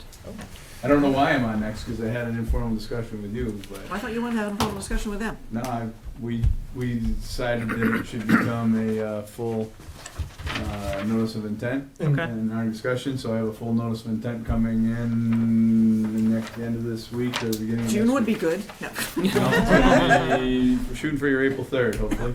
All right, Okay? thank you. Do you have me at the bottom? Do you want to have any discussion about that? You know that I'm in here next Monday for that. Where is 501, 509 Great Road? It's the vacant portion to the point side of the self-storage unit. Vacant. Christmas trees. Oh, just that, okay, the lot that was left, okay. Yeah, a lot of stuff. Do you need me to stay around for this other issue, or do you know that it's on next week's? When you agenda? say. this That other for issue- future discussion is as much to, so it doesn't fall off the edge of the earth. Yeah, no, that's more for our Are you reminder. coming with a proposal for that? I have Lot. great proposal. Notice of for that. intent. I have a great Full proposal. notice of intent, you will like it very much. Oh, we will. It's already been Does that submitted? mean it's gonna stay Yes, it vacant has. and gonna be planted with? Pretty much. Pretty much. You'll like it, trust me. They're spending money. They're spending a lot of money. Okay. Just on When, Bruce. when do we get to see you about Stoneyard? That's what he That's said. what it is. Oh, Yeah. Stoneyard. I'm here next week. All right, Oh, there it is. Gotcha. thank you. All right, good night, guys. Good So night. the Thanks for informal coming in. discussion is, he was alluding to, Always a right? Yep. pleasure. Continued public hearing, notice of intent, 204-833, 180 Great Road, and 0 Goldsmith Road map. U-05, U-11, parcel 5 and 61. Construction It's of a on. roadway, grading, drainage, structures for a I think it residential Oh, that, development.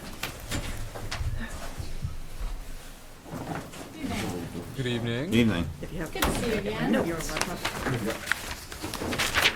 Jennifer Platt here on behalf of M&M Realty Trust. So we were here 2 weeks ago, and we left with a laundry list of to-do items, including a site walk, and I wanted to first off thank everyone who was able to come out and walk the property, to get a chance to see it on the ground. Just ticking through sort of your list of concerns, we've tried to address everything that was raised last time around. And you should have received new plans to show that, including in some of the biggest items, moving the pipe for the drainage from this upper field into the head of the wetlands. We moved that over to flag 38, your request. And then another, I know, key concern for the board had been the location of these basins, particularly 1 and 4, where they were close to the edge of the wetlands. And we were able to do some rejiggering and move those back in a little bit to give you a little more, to give some more space there and address the concern of the board. Other items, we took the list home, we went through the list, we've tried to address everything, and I'm happy. Including the aerial photograph, it looks like. And including the aerial photograph, which was able to rotate a little bit so it shows up better for you. We've brought in the full team, so we've got the people here to answer any questions you might have about this. We are hoping that we're at a stage where we can get this wrapped up and then move on to individual lots next time. So I think what's helpful is that I know I've gone through some of Green's peer review, but if we just want to go through some of the comments so the commissioners can do that, and then I just had some questions to make sure, to digest some of the things that we spoke of the last time, that they have been addressed, so that the commissioners know that. So some of the things. I have a list of what we had sent them if you want. It's 2-page. Excellent. So why don't we just, that might be helpful. Oh, is it one for each To person? just, I don't know how many, I can't remember how many copies I have. Okay. how about we give you a copy of this and then we can just go through those and. Did I- Yep. Alright, so, Let's say it's single one. and that way we won't be jumping around. Fair enough. So if you want, we'll let you, so that we can all look on, we'll let you guys just go down through that checklist. Absolutely, and starting at the top, number 1, right where we started talking about originally moving that cross culvert from flag 47 over to 38. You can see that was done on the plan. The infiltration basins, the location, the siting next to the wetlands, particularly 4, you can see those have been brought back. I'll let you talk about the proper functioning of the infiltration basin, if you would, Jonathan. So comment 3, so in Green's review of the drainage calcs, what we did was we took worst case scenario field testing that we did throughout the entirety of the site. And they just asked that during construction that we perform confirmatory test pits to make sure that the soils are what we assumed that they were to be. And I think in the last round of comments, that was one of Green's just outstanding, which we can condition. Yep. So that can just be a condition. And I think even last meeting, we had talked about conditioning that in such ways. And we've got some draft language Right, to for that we verify went through with Green. that we achieve the infiltration that is required to make sure they operate. Access around the basins, comment 4, to confirm with Green and/or Highway that it's proposed acceptable or 15 feet as needed. So we, in our design of this, in our design of these ponds are actually really shallow and they're narrow. So we provided 8 feet around the top for access. And a typical excavator can reach all the way across from any one point. So they felt that, Green felt that that was adequate also. And now. But we still had comments that, from the town point of view, Yep. that they did want between 10 and 15. So I think that's the part that is where we left off, that's part of a discussion now, to go through Right, but the I haven't areas. finished yet. It is shown on the plan. So we've also moved the location of the ponds to provide access around the backs of the ponds also. So there's adequate I think access that now might be one for, thing that you might want to stop and then go to that plan, so that blow it up. right. I think I'd like to have Jimmy sign off on that. And that's actually, it is a 15-foot easement now, I believe, Jonathan, going along the top of that basin number 3. There. Yeah. Top of So 3. it has a detail on it. What page are you on? This is Or which sheet, sorry? sheet 4.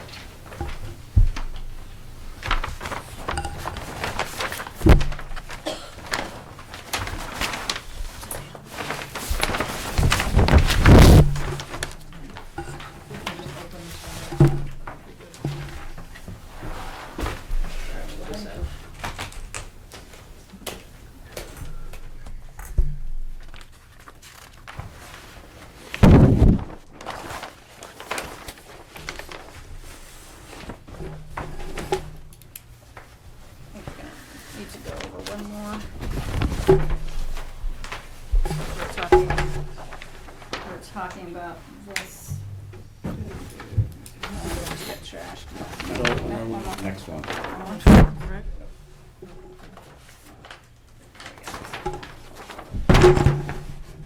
So can you blow that up so others that can't see this can?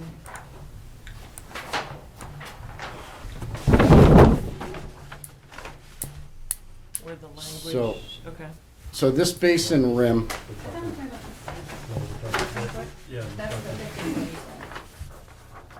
Are they all, Yeah, are there's they? a distinction between the width of the easements and the width of the rim around the infiltration basins. My understanding is we're discussing the width of the rim around the infiltration basins, is that right? right. So the width of the top of the rim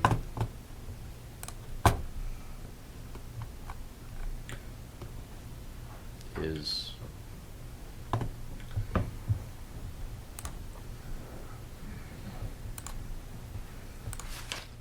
is 10 feet. And So, so you're looking at basin 1 right now, correct? yes, Okay. So is that consistent with 2, 3, and 4? Yes.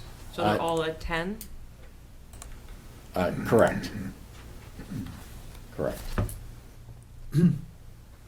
And here, I mean, I understand Jim Quiet originally said something about 15, but given. For access, for Okay, equipment. was that just access? That's for the equipment based on, my understanding. For the path. Equipment, for, no, it's not the path. Oh, These really are very shallow, though. I mean, and the slopes on the interior side of the basins are not steep either. So even though we may only be looking at 10 feet at the very top at a uniform width, the shallow slope on the inside of it makes me not that concerned that there's going to be problems getting them cleaned up. Okay. And so it's 10, just to reiterate, it's 10 on the rims on all four? Yes. Okay. Jonathan, could we see infiltration basin, the one in that? 4. 4, yeah. So, I think you gotta go back. And 4 will stay in maintenance of the homeowners association. Well, and that's part of the.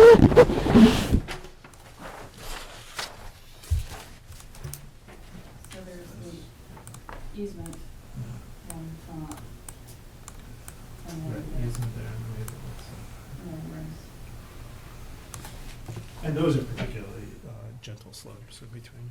Yeah, these are actually gonna look like Yeah. it's playing really fields, really, yeah. One Separated by a berm.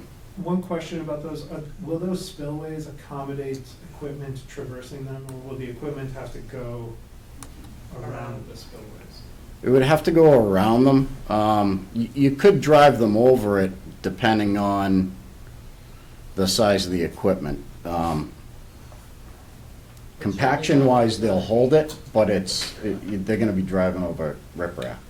So it's not very stable. So, okay. But, access to the ponds is through the middle, like this, Mhm. and then this way and this way, so bifurcating here. there's- And then you and could that also way. access this way. But for all intents and purposes, this is all lawn.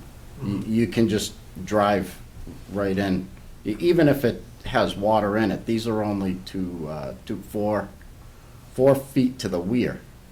So as long as that outlet, and these are outlet controls, so Yeah, those are deep, those. they drain. So it will never hold water more than, I don't know what the number was, 36 hours, Ian? Didn't you say 36. 7? Yeah, 36 hours. No, 72, you have to show that it It's gotta be totally empty. drained down. Okay. So why isn't that just one big basin instead of 2? Why did you make it into 2? Because the drainage that comes out of this pipe here comes from the over 55, which is a separate ownership than the town's. So the town will be maintaining this one, which is comprised of the open space development, and this is private. I see. While we're on that, can we talk about the trail and the easement width as well? Yes. Yeah, actually, that's convenient, because that's the next topic. So what easement are you referring to? This one? Well, the tractor path Yep. is one. So the way the tractor comes in, it comes through the cul-de-sac, it comes down to here, and there's signage here that says authorized vehicles only. He drives in this way, he takes this dashed line right here. How wide is that? Right now, it's 13 feet. It's gotta be 15. Well, we can make it 15. No, it's just, I talked to him today, and where you've got a turn there, it should be a little bit wider on the turn. Okay, that's not a problem either. That's, So we're just standardized, Yeah. do we want to just say 15, which is what the number that we had kind of consistently? So that just so that way it doesn't have to get bigger in some places and just say it's 15? Well, but that bigger in places is important, because the turning radius, particularly of something pulling equipment, is going to need a wide. We were at 13 though, so. No, we're at 15. That's what we set it up to start with. But I did happen to talk to one So what would the individual, and he applicant seemed to wanna think do? What- he what do needs you- to be a little bit on the Any? curve, yeah, a little bit more on the curve. He- The he's Go ahead. paths coming between the fields are 12 feet that he's using now. But you gotta make the turn, Yeah, because it's got a trailer. Coming from his up through this one, coming between the Cooper and into that field are 12 feet. but, And he's been using that forever. yeah. The only thing is you get people infringing on it, that if you stake it out to be 15, even if it's just lawn, wouldn't be a issue that, I mean, the tires are 10 feet apart. well, The equipment the more, is- the more tires would be nearer. I understand that, but I'm just saying that the Mhm. width right now is 12 feet that he's been using. And we thought we were being generous with 13 feet. All right, well, let's I get mean, back it's to that. it's So clearly, you can go Yeah. up there, you've been up there, Yeah. you've Really seen an the paths issue that they've anyway? been going through, Yeah, so. It seems like it probably isn't an issue right now, but what we would hate to do is all of a sudden find that hayfield is not accessible for agricultural use because, Well, I agree with that. because we made it Right. too tight for no apparent reason. There's no reason to. It's- Well, let's figure it out right now. Are we at 13 and wider where there's a turn to 15, or are we gonna be 15, it's the applicant's, it's your decision? I have no problem with making it the 15 feet on the radius and leaving it 13 feet there, because the equipment is wider, the tires are the part that, yeah. so, you know, and I understand the radius, I run equipment too, so we can do that on that corner to accommodate that. I have no What, problem with that. yeah, and the other thing is, what about if you had to get a fire truck down in there? The Why fire are the trucks fire- will not be driving in there, they'll bring the forestry into there. There's a hydrant, there's a hydrant right here, Mm-hmm. so the engine will forward lay in from here. This is all bearing material to right here, and then the forestry truck will access it in through here. Okay, all right. Like, with the radius, make the radius, Yeah, Yeah, the forestry Absolutely. truck is just Yeah. a pickup truck. You make that part of the condition. okay. So, and then while we're here, let's just look at so we've looked at that access, let's look at the nature walking trail, or however we're gonna term that. I think that is on the lower portion. This thing, Well, you is it had this one or over here? the one that's within our jurisdiction, so it comes up Like, so there. from here, Yep, and into where here. does it go from there now? it Because the goes basin into moved, so Wellington that's- Gardens. No, she's talking The the other other way direction. onto our property. Okay, so it comes in this way. Because originally it went above the basin, and then we moved the basin a little bit. Yeah, So that's why we're curious if the trail moved. so the existing trail goes like this in Okay, so through we're the not talking about basement. existing, we're talking about Right, the. so the proposed comes up like this. Proposed nature trail. Yeah, and it runs into what would be the tractor path. Mm-hmm, That's grass. okay. Yeah. And then goes, And it bifurcates right here, and it goes up to Great Road.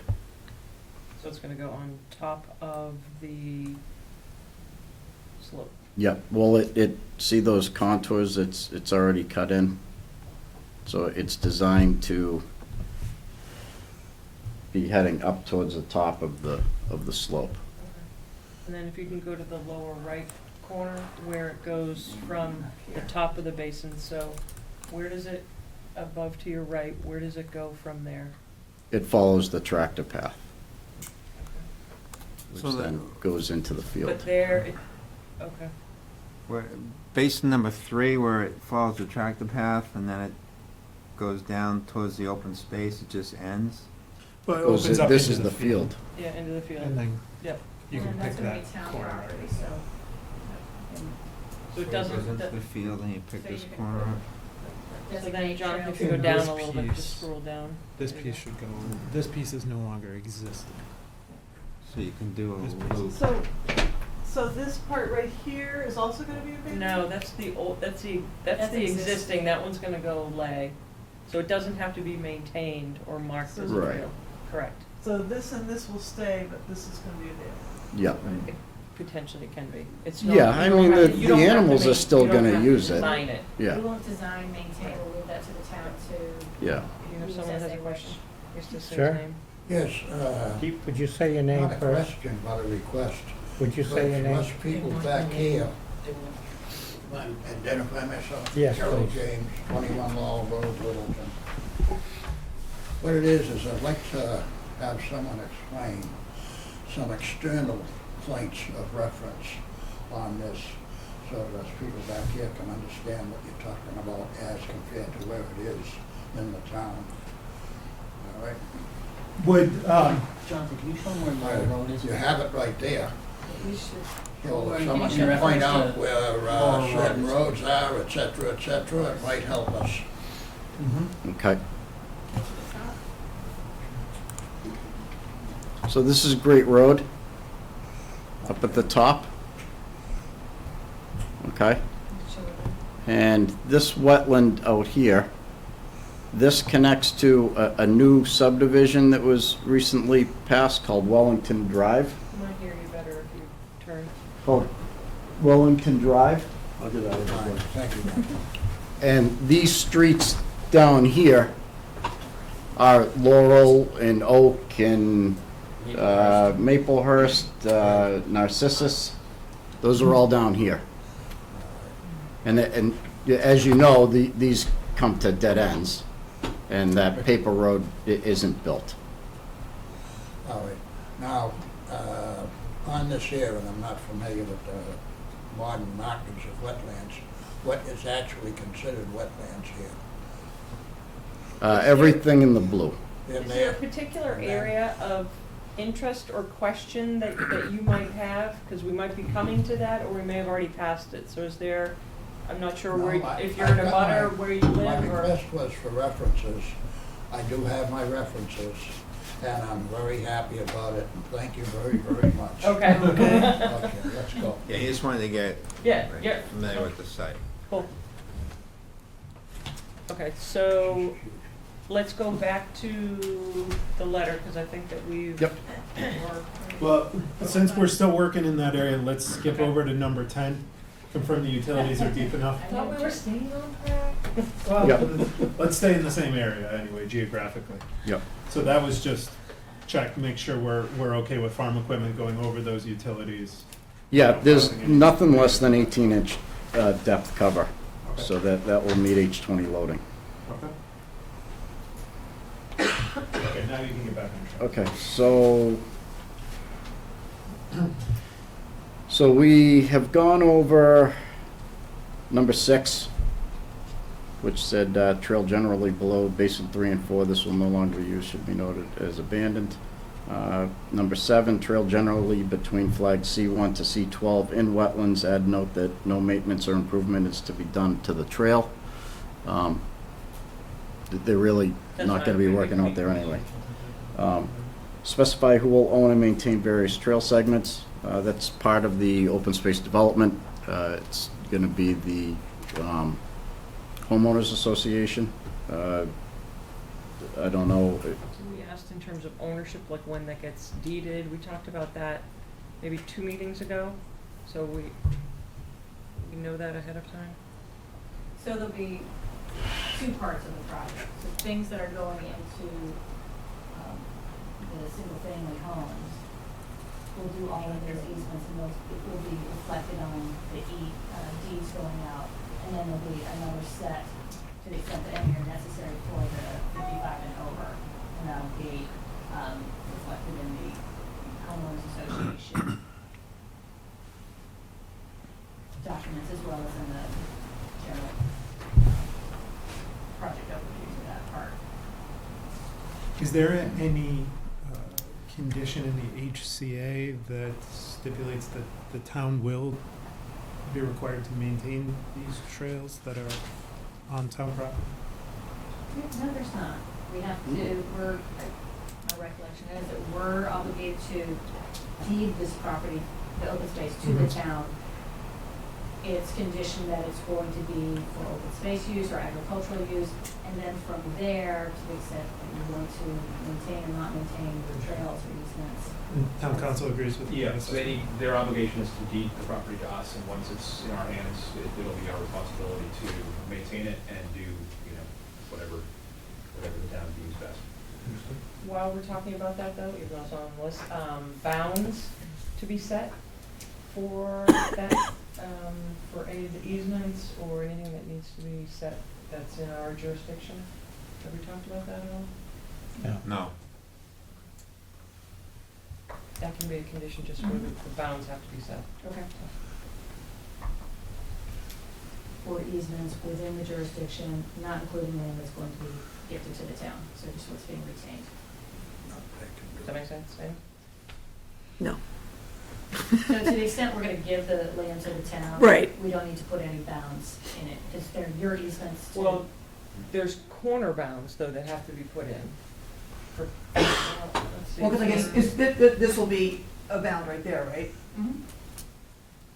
So are you asking whether or not there's going to be markers Mhm. on this? Is that our obligation or is that the applicant's obligation? I thought it was the applicant's obligation. Yes. For a corner bound, I think that's fine. What I was talking about is if there's easements within the open space that's being gifted to the town or markers within there, that would be up to the town, because you have the choice of where you want to locate them. But the corner bound, Can we specify the type of bounds and make them the iron pins rather than, concrete or granite? Right, I We'll think put what in, we're- I we'll think put in what- the iron pins. Yeah, I think what we're trying to figure out is where the jurisdiction lays that we do have to put in bounds. Mhm. So we'll get to that, but we have to figure out where we're talking So first. are we- you're So it was asking- it was an open question. Okay. so are you asking for, just so we understand, you're asking for markers on the corner Similar to what we between, did at Turkey. Yeah, no, I You have understand. to have, It's but very- that's different because it's a corridor, But but we have each- nature corridor? trails and, or if it's something that's gonna impact an owner, they need to know that that's an open space. But each Putting signage. each homeowner's lot would have its own bounds on it, right? I guess That my, abuts any of the town property. my thought was that that's So you best- know where Yeah, to cut. we put the iron pins in. And as far as demarcating areas that are not, that the homeowner needs to be aware of, resource areas that the homeowner needs to be aware of with, as we did at Durkey with the signage, right? Is that something that we intend to address on a lot by lot basis as they come Yes. in? Yes. Because that would, I think that makes the most sense rather than doing these. Yeah, I agree. And those notices of intent Amy for looks lots. confused, which is. No, I'm just saying unless some of those bounds up along the top are what are going to be, but I guess those lots go all the way down to the main open space. So even if it's Even if it's lot by lot, we could still address the. even if it's like basins 1 and 2, those open space bounds would be keyed to the property boundary, not wherever infiltration basin 1 and 2 sit. So, for example, it would be like, here, way back in the woods. Gonna be on Yeah. somebody's Because that's property. the open space line right there, Yeah. between open space and lot 5, whatever that one is. Right, but we're talking about essentially a boundary upon which we would ask the homeowners to not infringe any further on the wetland. Well, we're talking about two things. We're Which talking about could property be two different boundaries. things, yeah. Okay. Property Yeah. boundaries and So property boundaries. path Yeah. markings. So, yeah, those- The only requirement yeah. under subdivision control is the marking of the roadway bounds, so Okay. limiting the right of way. It doesn't. It doesn't require you to subdivision pin the backside. Right, some towns do, but Littleton's doesn't have any The- in the regulations. How is that gonna be defined on property? Is that gonna get Yeah, I staked think out? that's, I some- think that's important. I'm just, like, here's an example, I don't know. the nature trail or walking trail. Mhm. How are we gonna know where it's gonna go? So in people realize that areas? people aren't Because walking there's through some their areas that are backyard. just, may not have to be, you don't have to do much to it right now. Mhm. how are we gonna define that? So that's just something that, So I would think that that question refers to over basin number 3 down next to the other one where it comes through Goldsmith Street and up over, where it is contiguous to a lot line. Yes, right there, on lot 20. Pick that. So we would have to demarc that with some kind of nature trail sign going across there. And we're open to do that. So they'll have- they'll have Is nature who's trail who's sign gonna and own the also trail, out of curiosity, the homeowner So- or the town? That I want to refer to my. That would be the homeowners association, it would be a deed, or But sorry, that's an easement there- in each. right, it's an easement to us, meaning the town, to have access to go through that, so, right. And that's not limited to just the people in the subdivision? No, If you- No, if no, you this is got- open to that's anybody. open to This public. is open. This is. Yeah. Right. I So suspect that's part of there'll your be public walk a lot benefit through Yes. Goldsmith Street out into that field. But those are Or bounds that people are more walking than from in, Goldsmith that's- Street that's to a- the playing that's a field at monument. some Yeah, point? or to the Correct. common. Yeah. Those happen lot by lot. No, especially there though, because that's a very kind of intense development area in terms of where you have multiple ownerships Yeah. potentially. Yeah. That's why I think that certain areas you may have to have Yeah. more than a pin. It may be So bounded. signage to mark the trails. Or Mhm. what's being requested.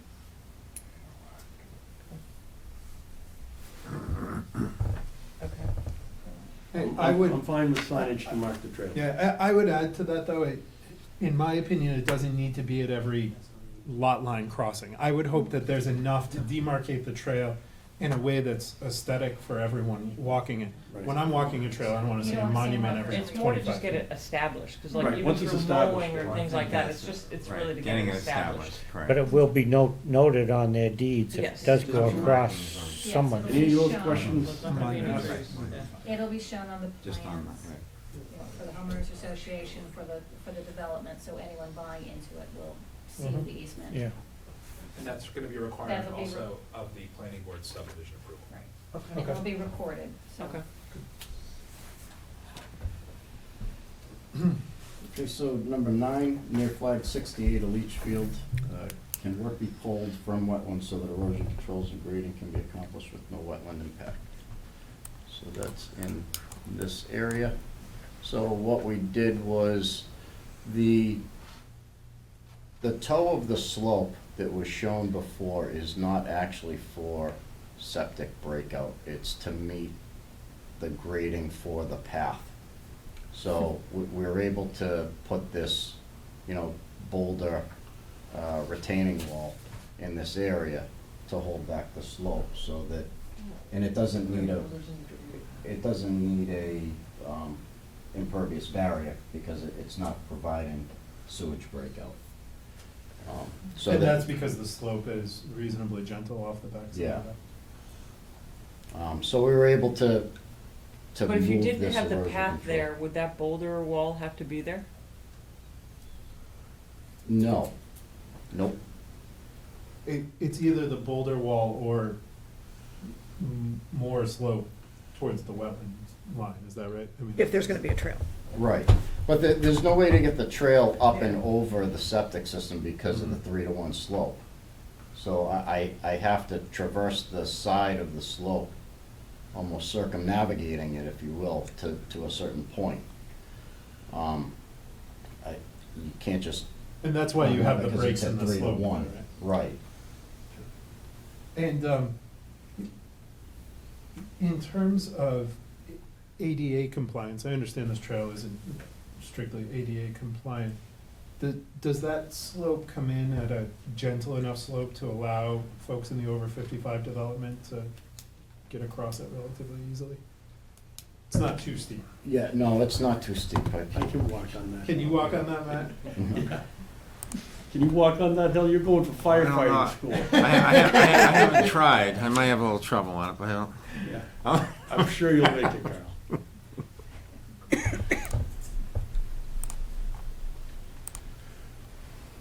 Yeah. So that will be at 15% max. Okay. So it's probably the steepest driveway you've ever seen, but Mhm. still But it's very walkable. walkable. Yeah. Okay, good. Get their heart rate going. Yeah, it's a nature trail.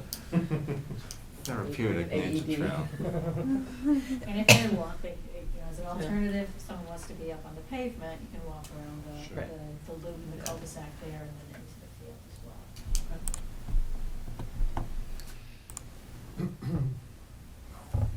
well. Number 10, we just went over, confirm that utilities are deep enough to not be impacted. Number 11, send plans and calcs over to Green Affiliates. We've done that. We got a letter back from them saying that we went through all the drainage things in the report. Reset the aerial photo overlay. So what we did was we got rid of the orthophoto and we put a satellite image on there, so it lines up a lot better. Confirmed where conservation seed mix will be used, perhaps a new plan, notes on plan. So we added some notes to the planting schedule on sheet 2. And this is something that we'll be discussing in more detail when we go over the, Can you just maybe read to us what that says?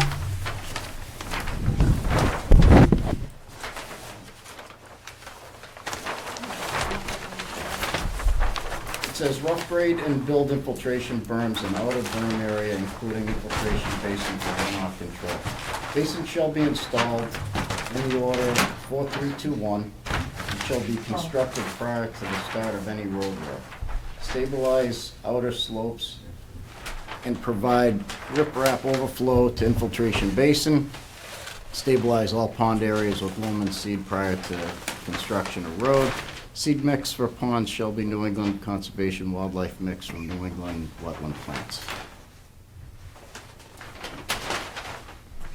I think we might want to add there that the seed mix for the disturbed areas in the buffer zone should also be some kind of. Nope. Well, that's where, when I sit here and thinking, Oh, what am I right, doing yeah. this summer? I have no idea where the seed mix really starts and stops.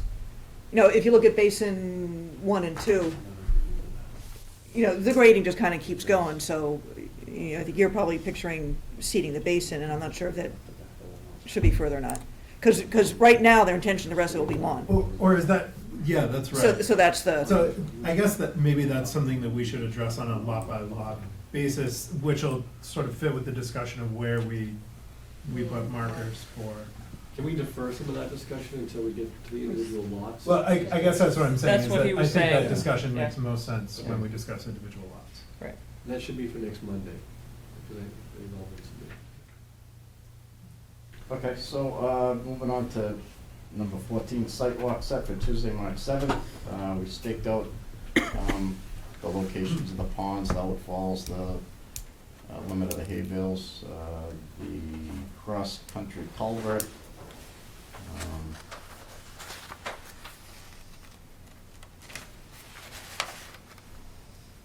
And number 15, provide mounding analysis required for infiltration basins that are not more than 4 feet above groundwater. That's been provided in the revised drainage calcs. And then you moved the infiltrations up the hill a little bit, so Mhm. did that must have come pretty close to giving you required 4 feet by itself. No, because as you move them up, they stay the same. height. Oh, You're with still the cutting it, yeah. base elevations, Yeah. okay. Yeah. Any issues with breakout on the bottom of those based on the mounding No, analysis? Ian, what did we get for mounding? The worst case was 1.7 feet when we had 2 feet to work with. Okay, So, so you're comfortable with, absolutely. okay, thank you very much for doing this. So I just have a couple questions, which I think have already been covered somewhere, but I'm just going through this. We talked on site in terms of erosion control, that we thought we were gonna change to a larger diameter sill, the wattle. So we said that we would talk about that tonight. The fellow, I don't recall his name, that was on site, we talked about that. Yeah, Is up that to 12 inch? 12 inch, yep. Okay, And in some so, areas, I talked to Danny today, we walked out there. And in some areas where there's a little more high traffic, we might go to a hay bale. Just, it's a little more durable, and then the wattle. So maybe we can do that in the field with Amy, Yeah. so prior to doing that, maybe to do. We went out there today, and he's gonna take a look at, he said maybe behind the, some of the infiltration basins where there's a little more traffic, go with the hay bale where it's not, if it's not gonna be either a boulder in the way in some of those spots, but. So we'll have to work on the wording with that for the order of conditions, Yeah. because we just wanna say, to give you the opportunity to have the wattles or, and it can be a site determination that you can do with Amy. Minimum, we go with a 12-inch wattle anyway, and then if there's any, and he said, he does this all the time, he said possibly in a high-traffic area, if there's any, go with a hay bale where it's, if a rock rolls down, it's not just gonna crush the wattle. There's a little more resistance to the hay bales.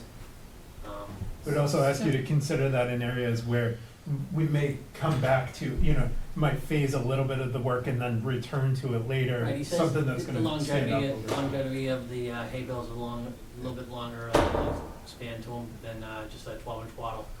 So he said, instead of buying 2 sets of wattles, you buy 1 set of hay bales. I guess that's what I'm saying. I think in the long run for you, it'll be better. It's a cost savings in the long run anyway. So. But no silt fence. Not at the present time. So for But you'd just be aware that if you have an area that Right, you're putting a lot, that you If may it's a wanna do sloped both, area, so. he's like, if there's a sloped area, you might wanna do both, or, get silt fence if if it's a steep slope. So it should really be worded, silt fence, hay bales or wattles as needed. Or combination Yeah. thereof. Well, I think our Because regs. you don't want it to slide, cause then, And, we, Amy, I can work on that with I you. think our regs specify straw bales though, not hay bales. Well, this will be, No. this is gonna be conditioned, what we're gonna use on site, so, we can work on that. Is there any restoration area at all? none. Everything's out. Okay. Are there any dewatering areas on No. the plan? I don't think so. Do you? So it'll be conditioned so that you will never be able to dewater within a Yeah. buffer zone unless it's on a plan. So just think about There's that. no, We've designed the entire subdivision to be above grade. Okay, I'm just putting it out there. I'm checking because that will be one of our Houses, conditions. we're not talking about basements? We're not, yeah, so we're not The we're not talking basements, about, they're actually built at grade. Okay. So the footing will be at grade, the only excavation will be for frost wall for the walkout. Okay. And then it's built into And the then you side just of the need a few hill, feet. using the foundation as a retaining wall. there was a What- question. Oh, sorry. Yep, go ahead. I had a question about the plan. I think it's number 5. It's about the stump grinding. It wasn't specific about which areas you're going to grind the stumps and which you're going to remove. And number 5. You can either remove them or grind them. But I would say that we prefer not to remove stumps if they're within 100. Right? Yeah, if They're it's- grading everything though. Huh? They're grading everything. It's hard to not remove the stumps when they're in the infiltration basin area. Oh, if they're in They the have to basin be. area, they have to be removed. Well, is it possible to specify the areas where you would not remove the stumps, or only the areas? The areas that we wouldn't remove stumps would be like where you would have to remove vegetation to return to grade. So if I show you this area over here, see this area and this area? Yeah. So you would grub this. That's not in our jurisdiction area. Right, so it basically nowhere. Okay. I mean, we're happy to give you our opinion, but. Yeah. Right, yeah. So, but that's. But you know that. Basically, nowhere what? Yeah. Nowhere you would be able to leave the stumps? Is that what you're saying? You don't want to leave stumps. I had a- Good. They've also pulled their work outside of the tree line as opposed to what they had previously. But I mean, it's fine to grind them, but not to pull them out. Is that, that's what I'm saying, the distinction is, I think the only maybe not stumps grinding, but. Yeah, the in only our stumps are moving down me there. down this corner, And they have to be And they have taken. and they have to go. Taken out, 'cause that's- And that's then when they really- get pulled out, they're gonna Yeah, We'll they have, regrade it for regrade the, that whole for thing. the basin. They've gotta build that up. quick Okay, but question. it just wasn't specific on Yeah. that's why I was wondering. No, It's almost like it doesn't have to be there. yeah, I think the reference to grinding. It's almost more confusing because. Yeah, it's it just, it mentions all three methods, but not where you're planning to do that or how. I think we assume the worst one. On one of Green's comments, but it was an older cycle, back from March 7th, in regards to the O&M manual for review, that they were still waiting for. Did they have a chance to do a peer review for the O&M? Yes, the O&M was an addendum to the final drainage report that we gave them last week, which also included the O&M for the storm scepters.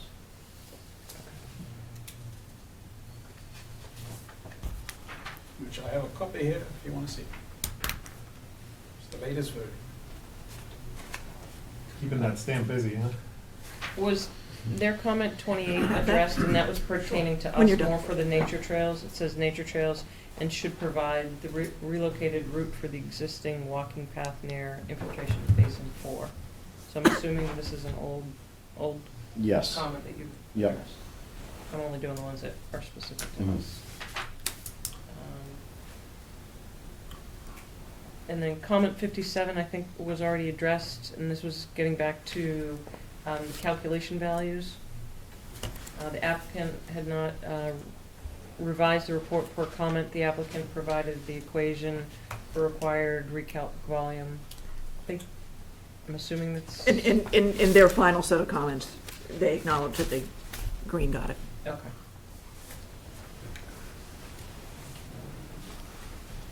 My questions. I have a couple comments just to make sure conditions don't surprise people. Fertilizers. I know, this is hard because we're sort of conditioning things two different times, both for the overall site and then a lot by lot basis. But there are portions of this project overall that are not necessarily in an individual lot, the over 55 area, for example, and so. Which is outside 100 feet, I think. Portions of it are within 100 feet. I would also point out, in going through the Durkee stuff, the planning board, Durkee has done a covenant for fertilizers, which of course uses different language than we use.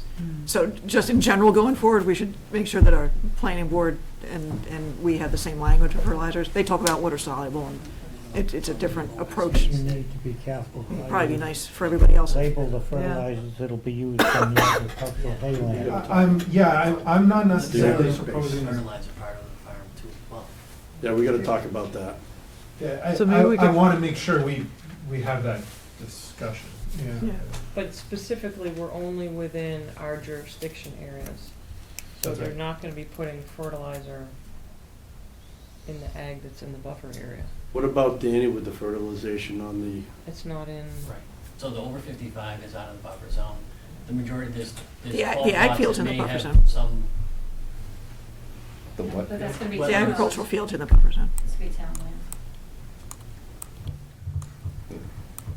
go to that field right there. Yep.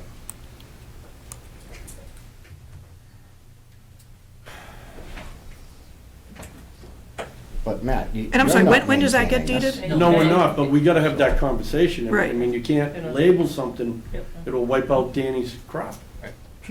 Well, ag can do within 25 feet. Just do it all. Yeah, You can go anywhere as a farmer. Well, Yeah. and that's why I just want to go fertilize back, 'cause within 25 this is going to be Yes, you town-owned can. land. You can't. But I'm not sure, when does it become? He wouldn't be doing it within 25 feet anyway. Of the That bu- of the green wetland. line is Can't probably fertilize within 25, 25 feet which of is the yellow line's 50. But a farmer can Okay, go so- anywhere so- and do it. No, a farmer cannot fertilize within 25 foot of Well, he's not gonna wetland. fertilize within 25 feet because there's a tree line right there anyway, and he's not gonna be in But it. again, And this that's, is. and it's not conservation, I mean, it's, that's not gonna be conservation land, that's gonna be Agricultural. agricultural land, so. Okay. And that's something that as we're working on, obviously, the order of conditions, we can think about that language. Okay. Other questions that Don't you have? kid yourself. I'll have to check the Don't new kid reg. yourself. Don't kid Charles, yourself. did you have any other questions? No, no, sorry. Well, they're fairly new, just last I year. mean, we'll also Like I put said, in don't kid yourself. sort of our standard special conditions about use of petroleum products. Refueling needs to be done outside of the resource area. Right, this would be I a- don't think yeah, anything that'll surprise you No. or scare you, but I want to make sure that we. Yeah, I appreciate Yeah, that. keep going through them if you would. Our ability to access, the Conservation Commission's ability, the Conservation Commission's agent's ability to access the site.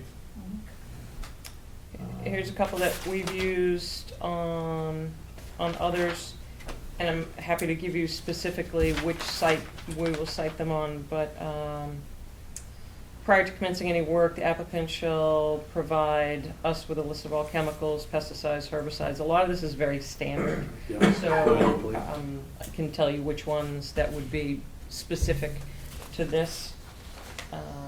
We'll condition the requirement for a stormwater pollution prevention plan before work commences. Again, I don't think it'll surprise you too.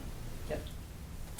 So a lot of these are ones that we have used before Yeah. for other developments, but may be new to you because of the scale of the development. Will require that the order of conditions is available on site. Will require that the order of conditions goes forward to any future property owners. Yep. We'll talk about dust control, limited to water, no salt, or other wetting agents to be used. Yeah, we'll start to go through and give you. We'll have an on-site trailer to house all of that. anyway. But particularly because there may be different developers who are building individual houses, we'll also ask that these get carried through to whatever contract transfers that. It'll be, the order of conditions will be reported against the Okay. entire parcel.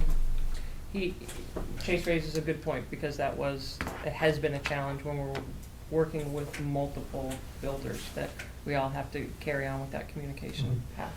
I would also like to condition something that says the subsequent owner actually has to sign a piece of paper. I want to see some affirmative documentation that. That's actually a standard.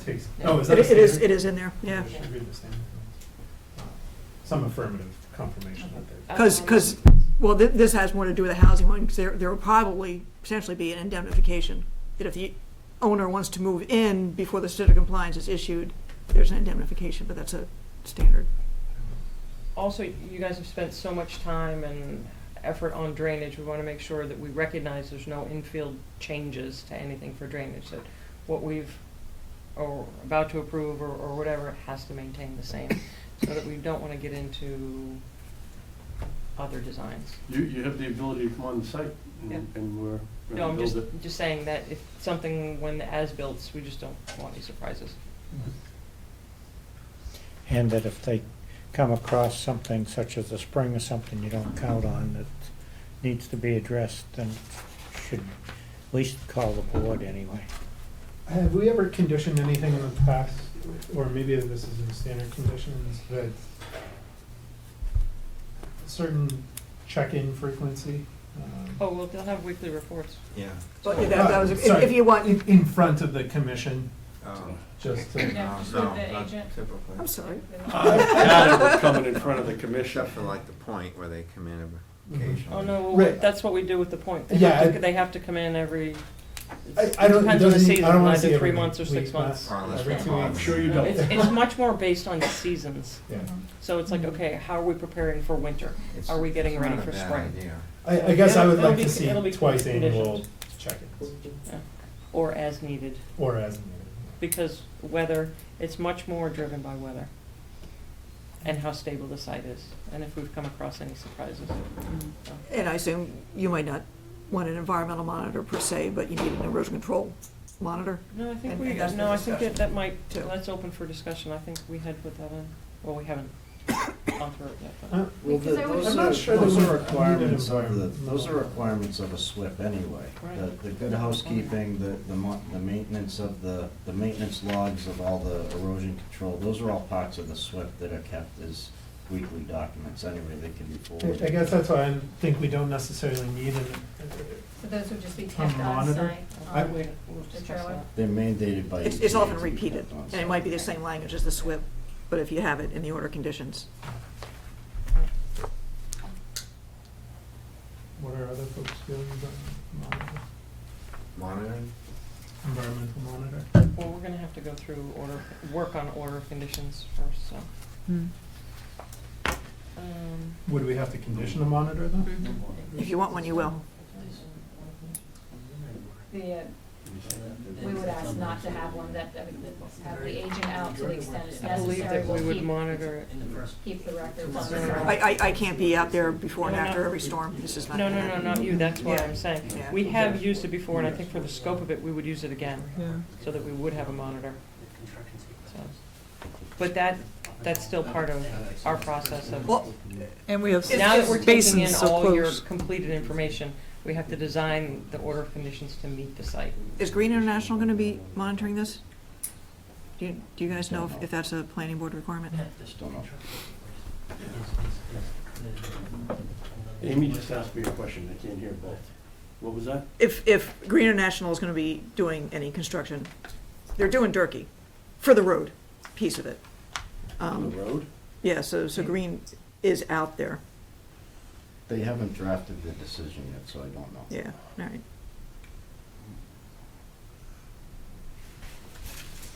So I guess the question was, is the SWIP monitoring adequate to avoid the need for additional environmental monitoring on top of that? Exactly. Do you have an opinion about that? I think you need, I'm not too sure if you need an environmental monitor per se, because there's no wetland impacts, direct wetland impacts here. But I think you need someone who's going to be out there kicking hay bales and reporting on the stuff and looking at drainage, so. And with the SWIP, what would the SWIP? So I don't know if. A SWIP is a self-reported inspection. Right, but you probably, I would assume, want those coming in like before and after rain. So you might not necessarily need a biologist doing it, What if you- but the contractor will probably have someone already set up to do this. What if the commission asks for copies of the SWIP logs as SWIP reports as they come in rather than have it being self-reported? Yeah, and that's exactly where it may be the. I would prefer that. A report. So, sorry, we were talking. I'm sorry. Well, we're talking about perhaps instead of having the SWIP reports be only self-reporting, that you could condition to have copies of the SWIP reports submitted to the commission as well in lieu of an environmental monitor separate. Well, would they be looking at the same thing, though? Is my concern. Well, you're inspecting erosion and you're inspecting the erosion control. What are you saying, That's- this, That's required for. Yeah, SWIP. Well, let's put it this way, that's basically what the point is doing. Right, so And they sometimes have, we they hear from them, have, sometimes we don't. yeah, so they have to provide us a report, we have a go-to person, and then if there's anything over, I don't even know if it's an inch, maybe even less of that, they have to do an impact report immediately. Actually, they used to have an 15 environmental great monitor. roads doing that. Yeah. oh, really? Well, Here's how I would like to condition that then. I would like to put maybe some teeth in it. I understand you don't want an environmental monitor. I would prefer to condition it, if we don't receive those reports, then we need an environmental monitor. just to keep on track. Somebody has to be dedicated to those reports. They will have, Well, there has to be a That- dedicated That's the person. teeth. If they Yeah. don't give us the reports, construction then sequence they does, get to you pay know, someone to Get us make out sure of it's the done order right. work first. Yeah. You know, I'll agree. the order of construction, you know, we're doing the most sensitive areas first to get that established first before we start Yeah. the majority of the road And and all that. that's a condition, so you have to do that, yeah. So, Yeah. you know, hopefully the basins are done and stabilized prior to doing any road work anyway, so, you know, Mhm. the They runoff have to and be, all because that we is can't put gonna be any a water little, in it. you know, Mm. it's not gonna be as, impacted, when we start from the hardest part first. Makes sense. So did you catch that, Amy? That if we condition it, I was going to say that basically, if we don't do the reporting, the Concom retains the right to require an environmental monitor, Mhm. which would be the case if your, construction equipment starts running into the wetland, so, Right. yeah. Or if you come out and look and you see something, Yeah. but that's not happening. If there's a restoration that You needs, can come out and look, of course you can come out and Well, come on, man. So from a housekeeping standpoint, we never voted officially on the waiver. Correct. So we need to do that, so that we keep in the Mhm. order of go with that. So I think there might be we need to do that. If you're asking to close that, we need to vote on that. And then we have to be specific if we have enough time, because we already meet in a week, and we've got a snowstorm coming, to have the order of conditions really for the next meeting. I would go for April. So I'm just concerned that there's not gonna be the availability of people. Town Well- hall's probably gonna be closed tomorrow. We obviously need, We have 21 days. I can't keep going on. no, we're just saying for the order of conditions. When, If you Amy's, close it now, Amy's you doing can- some you math can- right now. We meet in 1 week. I mean, right. Yeah. It would need to We be, meet again it would next- need to be issued on April 3rd, so you couldn't vote on it April 3rd, because it has to be during business hours. So it had to be, you can close it tonight, Mhm. the order of conditions, the whole thing needs to be issued before April 3rd. Before April 3rd. So not on Right. April 3rd? Well, April 3rd in the morning, but you can't do it at night, because I can't get it in the mail. How about if they? Well, of course, you how- can sign How for about if you receipt. just show up? You can pick it up. Yeah. Yeah, but we can't vote We on need- it. We wouldn't, for the April 3rd meeting, what she's saying is, it Yeah, you has to gotta- be done in the morning, it You can't can be vote to done. close tonight, Yep. but at some meeting, and whether it's one of the ones or having special ones, you're gonna need to vote to issue or deny the order of conditions. And as So it you currently can- stands, we have a meeting next Monday, and then a meeting 2 weeks from that, and the meeting 2 weeks from that It's is too late. too far, Yeah. by a couple of hours. Although, I mean, if you were Am I- am I an hour kinda- before, if you came in and voted before the meeting opened, would that be sufficient? So if you're being. Well, I think the told issue that- date can actually be, if you're willing to sign, well, then I have to have it typed up and ready to go. I'll type it. By when? Oh my God, this is gonna be pages. This is gonna be pages. Um, And if we need to sign, we can come in early that day before the, if we're on the docket, that, The Wetlands Protection Act is 20, shall be 21 days. Can After you- they after- grant after a you waiver close for it. a 22nd day? that, I'm not sure. You can certainly do it for continuing the meeting. Right, but with the applicant's permission, I think it has to be issued, I think it does. and that's too. probably not gonna be. and why would it have to be before your hearing on the 3rd? So, That would be Amy- the Because 21st issuance day. is the date stamp. So Amy, it's At the post office, not, It's pretty routine at a lot of commissions where they'll have us sign a waiver of the 21-day requirement to allow for an additional, to 25 days or something Because like it's that. literally just a couple hours, so that you because it's have- the post office. which is fine with me, as long as no one in here is gonna appeal it. I just want, and it doesn't, no one's Right, and showed up. that's part of our There's concern no is it low-hanging also- fruit, We're basically, Puts you- waiving our right to an appeal on that matter, But the problem is that you can't waive the public's right Yeah. to the appeal, so I don't. What's town council's So can we opinion? do it in 21 days? Okay, environmental law, go. No, I think if the applicant wants to give us an extra day in writing, we should be okay. So that way we can close it. Done. Okay. So that way it does give us a little leeway on the order of conditions. So you can close it tonight, Yep. you can maybe discuss the order conditions on the 20th, Yep. and then do the finalization on the 3rd, So there's no meeting on the 27th, is that correct? unless you feel the need for a special, but there's no meeting on the 27th right now. Not asking for one, just confirming. If we have the draft order on next week to, Won't be this week, so it'll be Right. next week. next week. That's fine. So the only vote tonight is closing, it's not approving or denying. We have to do we've got to do the waiver first. No, you can close it, that means there's no more Voting the discussion. waiver. Yeah. Closing, Yeah. voting the waiver, and then the order of conditions would be within 21 days. 22. How do you want to vote on the waiver?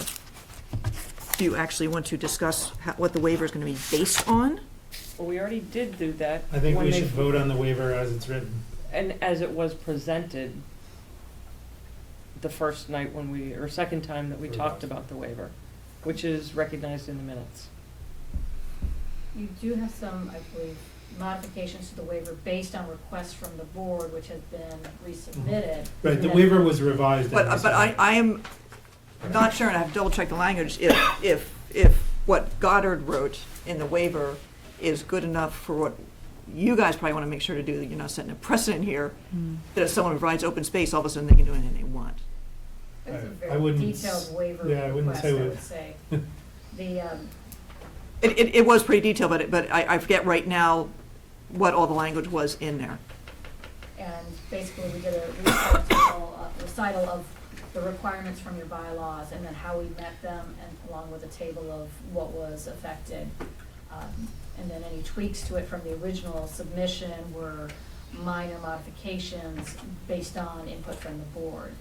So I would think the last written waiver that you have from Goddard would be what we're The one seeking thing that I would want to make approval sure of. is reflected in that is that this, in my opinion, moving the infiltrations back is obviously it's feasible. And so this plan as it exists is the, what's the language, least impactful feasible alternative or Least environmentally something. damaging practical alternative. Yeah, it's something like that. That this both represents a public benefit as well as the feasibility component or requirement of the waiver. So if you want to grant the waiver based on our request and as shown in our plan dated March 9th. Is that the newest and latest? Is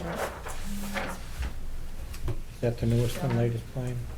Yep, March 9th. March 9th. Yes. And as shown in the March 9th detailed plans. I don't know if you want council to look at this before you accept this wording as gospel. I agree, would. because it is so unique, we might be setting a Well, precedent. and that's why I I feel- Not to say you're not gonna issue the waiver, but it's the wording that could be. The waiver, Well, it's part of I've record. done one before, but I would think you would, First step. you would add the waiver language into the order of conditions. That's what I've been doing for obviously the simpler project, it's been a finding. So you would include that as a finding. And if you want to instruct me between now and your meeting next week to work with Amy to come up with some language. And how that would exactly look. Because I think if you have it in the condition that a waiver has been granted for the work within the 50-foot setback as shown on the plan, that We just gives don't want to us- set a precedence to homeowners and to other applicants in town that this is kind of Standard new- procedure. Standard Yeah. procedure. Yeah, I think a finding that captures both what the applicants have provided in their application as Through well as peer- you the did the findings peer of our review. hearing. It's basically just saying all the things that you've gone through, that you've done to get through this process.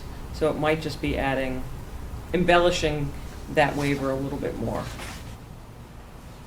Yeah, I would like to look at it at a more critical area, this is an older version, than just accepting, attaching this to our conditions. Well, I think what we're asking Yeah. for is a grant of the waiver to do the work as shown on the plan. It's more how it's written on the paper for us. We have to state why the waiver was Mhm. approved. So your concern is that somebody behind us doesn't come in Yeah. and get what we've gotten? Well, no, but they We're not would have to doing the go work. through Like to, what you did. I mean, what you've demonstrated is you've built something that takes the wetlands into consideration. It's feasible. There are impacts, but the public benefit outweighs those, and you've implemented the. I So I disagree. go back to what Jennifer said about the drawing and the It's- work in that area. and- I don't think that's an issue. I think it's more how the wording on this, Put it on the next week. how this is worded to know what we're but do voting we on. have to close the waiver first in order to close this hearing? I look at it that they both have to go. No, I think you can close, and similar to the order of conditions, you can vote on whether to issue the waiver or not I don't within want 21 to- days. Right, I guess we want to know that our waiver's been approved, and if it's a matter of finessing the drafting Oh, on see, how you that's, write it. I'm fine with that, I just then- think that we have to make sure that that represents all that has been Yeah, done. I think it would be appropriate for you to vote the waiver tonight. You can vote it using Subject just to? general language, subject to work with town council to, define precise language to Okay. be used in the order of conditions. I would Then feel you more can vote it, comfortable with that. Close the hearing in the order of conditions, and then Do you accept that? be Yes, back we do. looking at the full document. Okay. And can I just check with you guys that my view on this is that the public interest, the reason they're getting the public interest isn't so much because of all the open space they're doing, but because they already had An agreement. an agreement with a lot of public input, which the next person who's going to say, here's 20 acres of open space, that's the public interest.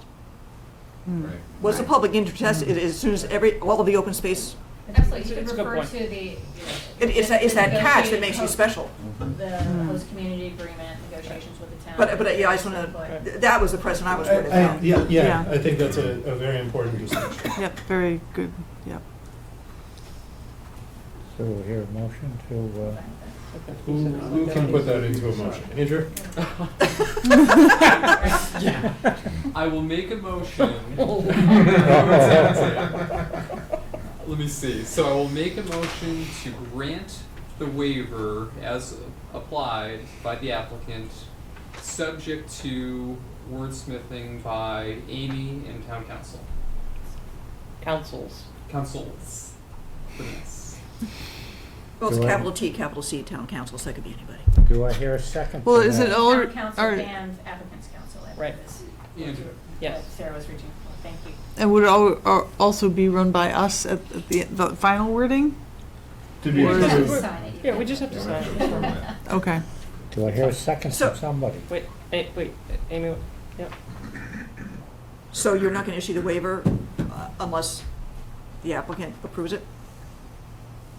She's already said yes, right? Or didn't you say? Yeah, I think it's gonna be fairly easy, I'm but I agree. I'm willing to help with town council, as we have on various other documents, to give input and make sure it's. I'm confident It's that you guys reaching can our work that, I'm intent. confident you can work it out.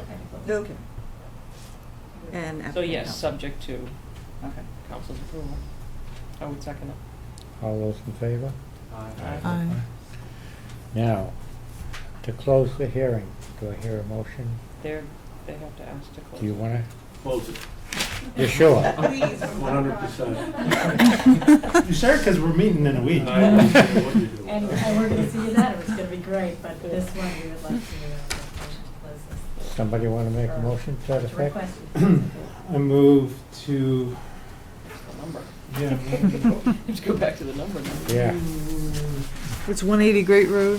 I move to order and, issue an order. No, just to close. Or, I'm sorry, yes, not issue. I move to close the hearing on DEP file number 204833 for 180 Great Road and 0 Goldsmith Road, map U05 and U11, and parcel 5 and 61.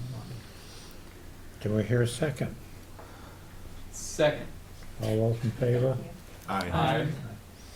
Okay.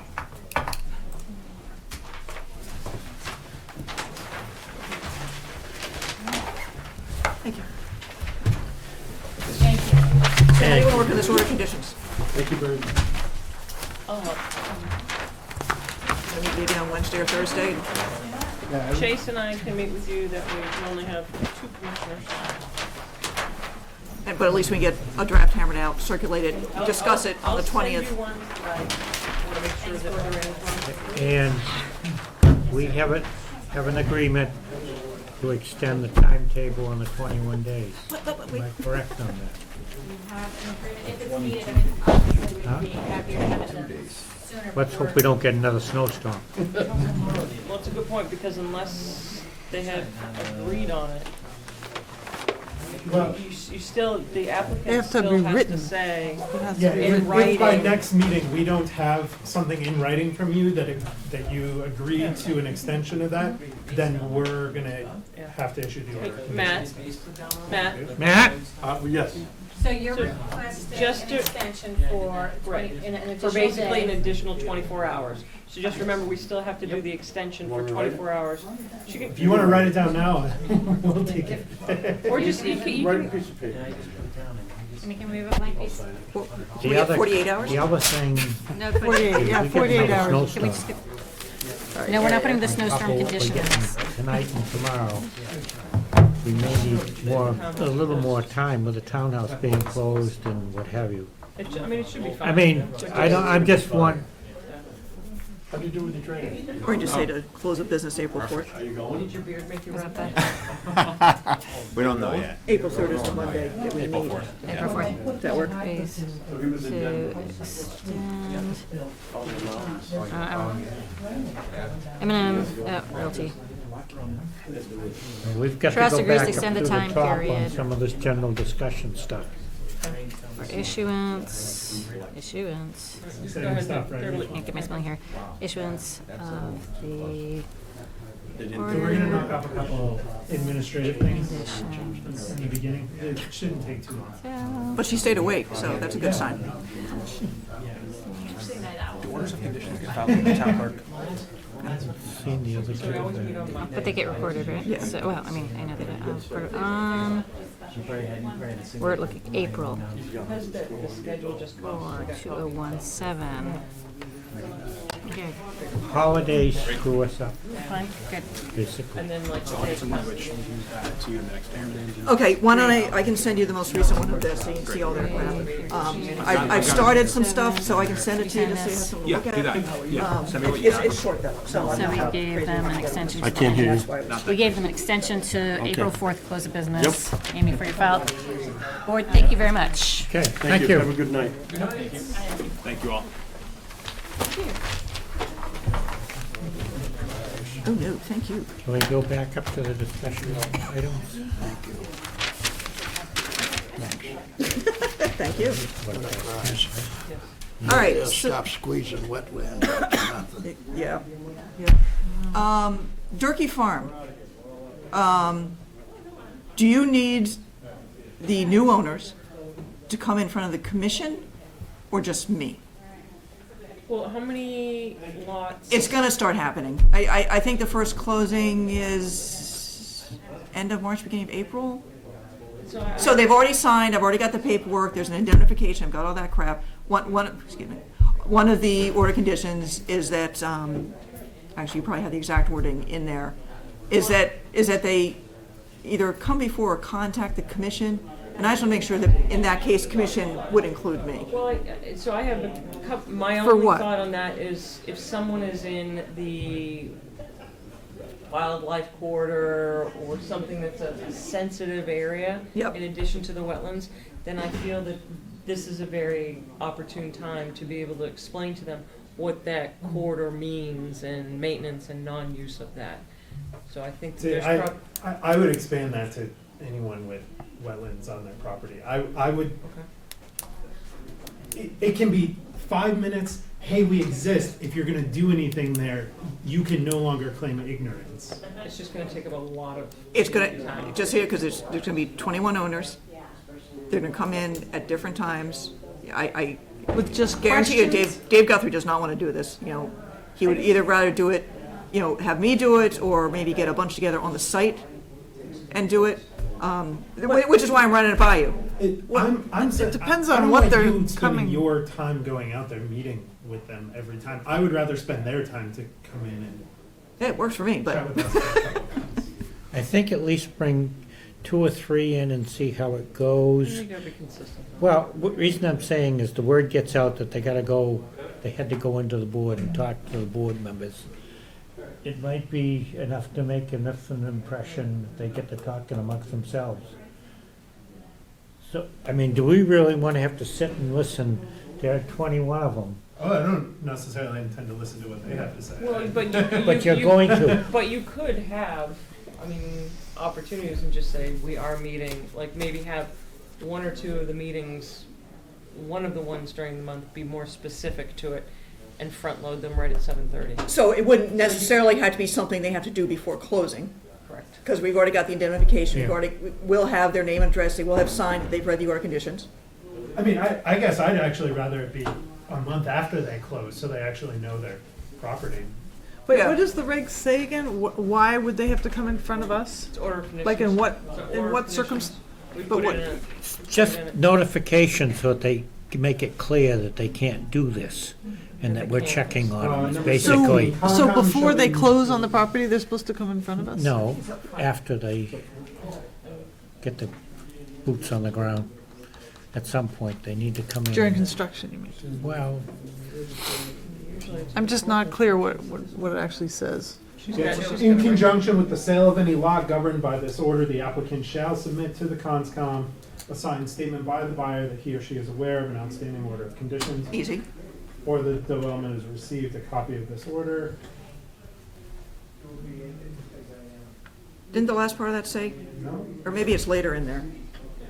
During construction. So they just have to sign something. I think that if the person that's selling the property gets someone to sign it, we should get a copy of it. road one or is that the? Or an email of it or something, Oh, yeah, this is- notification. Where's the other one? I think the corridor one is important, though. Well, not to mention he's gonna move things around, I think, so.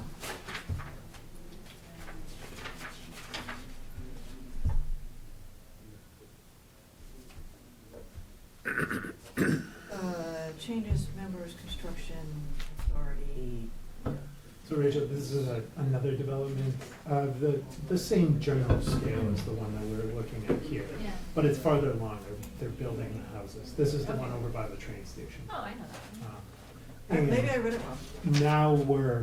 now they're in the process of actually selling these houses and selling these lots. And so all of our communication to date has been with the developer. It's a top half of two. In the event that this project should change in ownership before or during construction, any successor shall meet with the Conservation Commission before construction shall begin or continue. And then it also says, you gotta sign something in senior order conditions. So it says, shall meet with the Conservation Commission before construction shall begin or continue. I think you need to be a little, lax on construction continuing, but.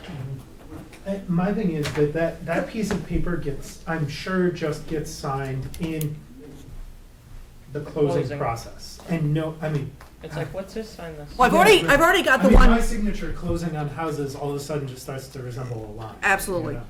Dave, and I don't know if he'll keep this up, he's already gotten me, the one who's gonna be closing, has already signed off.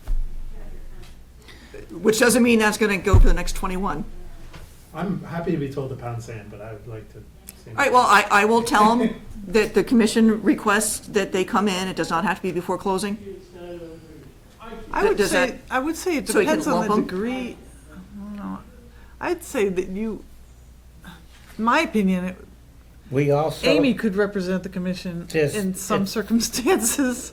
I would think. That's true, but the other thing is, we've also got to be careful how many hours Amy has to put in. Yes, that's the next topic of conversation. Yes. I mean, and that's part of But that's another issue as far as having Amy have to meet with people too. Outside, we've got to be a little bit careful on. Yeah, if you interpret that no one can put in a nail as soon as they sign it until they come in, then, we can maybe group it once a month. If Dave's got any owners, he can round them up and. That's what I would do, or even prospective owners, that way they've sat through it. I mean, he has. Yeah, and they can sign off that they've sat through it. Be like a little, we can tape it or something. Yeah. All right, Jim, what's next on your list? Connecting bike trail Goldsmith Street to 119 Church Meadow property. Yay, I can't. Nope, skipped. So excited. So Why? Jerry couldn't make tonight, so we're gonna postpone it until the next. Okay, Joyce Williams, I was excited for that CPC one. application. CPC, that's. So, CPC met last Thursday, the trust reworked both applications, and the CPC approved them. So, it's going to town meeting, and we'll see how that goes. Hopefully everything gets approved at town meeting, and What's the date of town meeting? May 1st. Because we have to change our schedule. Out of curiosity, when did you have to have all the information in for the town meeting?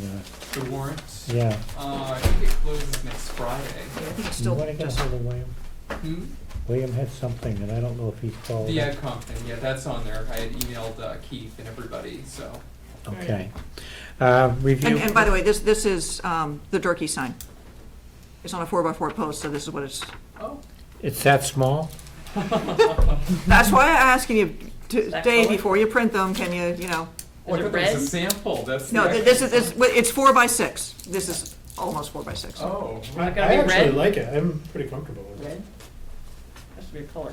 Red letters. Yeah, I'm sure. Yellow, maybe? Yellow? He can do any I'd color. rather green with white lettering. Yeah. Yeah, that's the most White with visible. green or- You're not gonna be Green able or to see white it. lettering? Well, that's the most The visible they homeowner will found. know it's there. Yeah. I guess that's my, What kind If of, you make it bigger than the post, people are gonna start bending it, ripping it too, so that's another. This is not for the public, this is for the homeowner as much as is that anything gonna else. be attached to a metal post? Wooden 4x4. did we condition that specifically? Yes. I hope we did. We didn't condition the size of it, which is why I said, well, as long as we're being anal But we about this. conditioned a wooden post, right? Yes.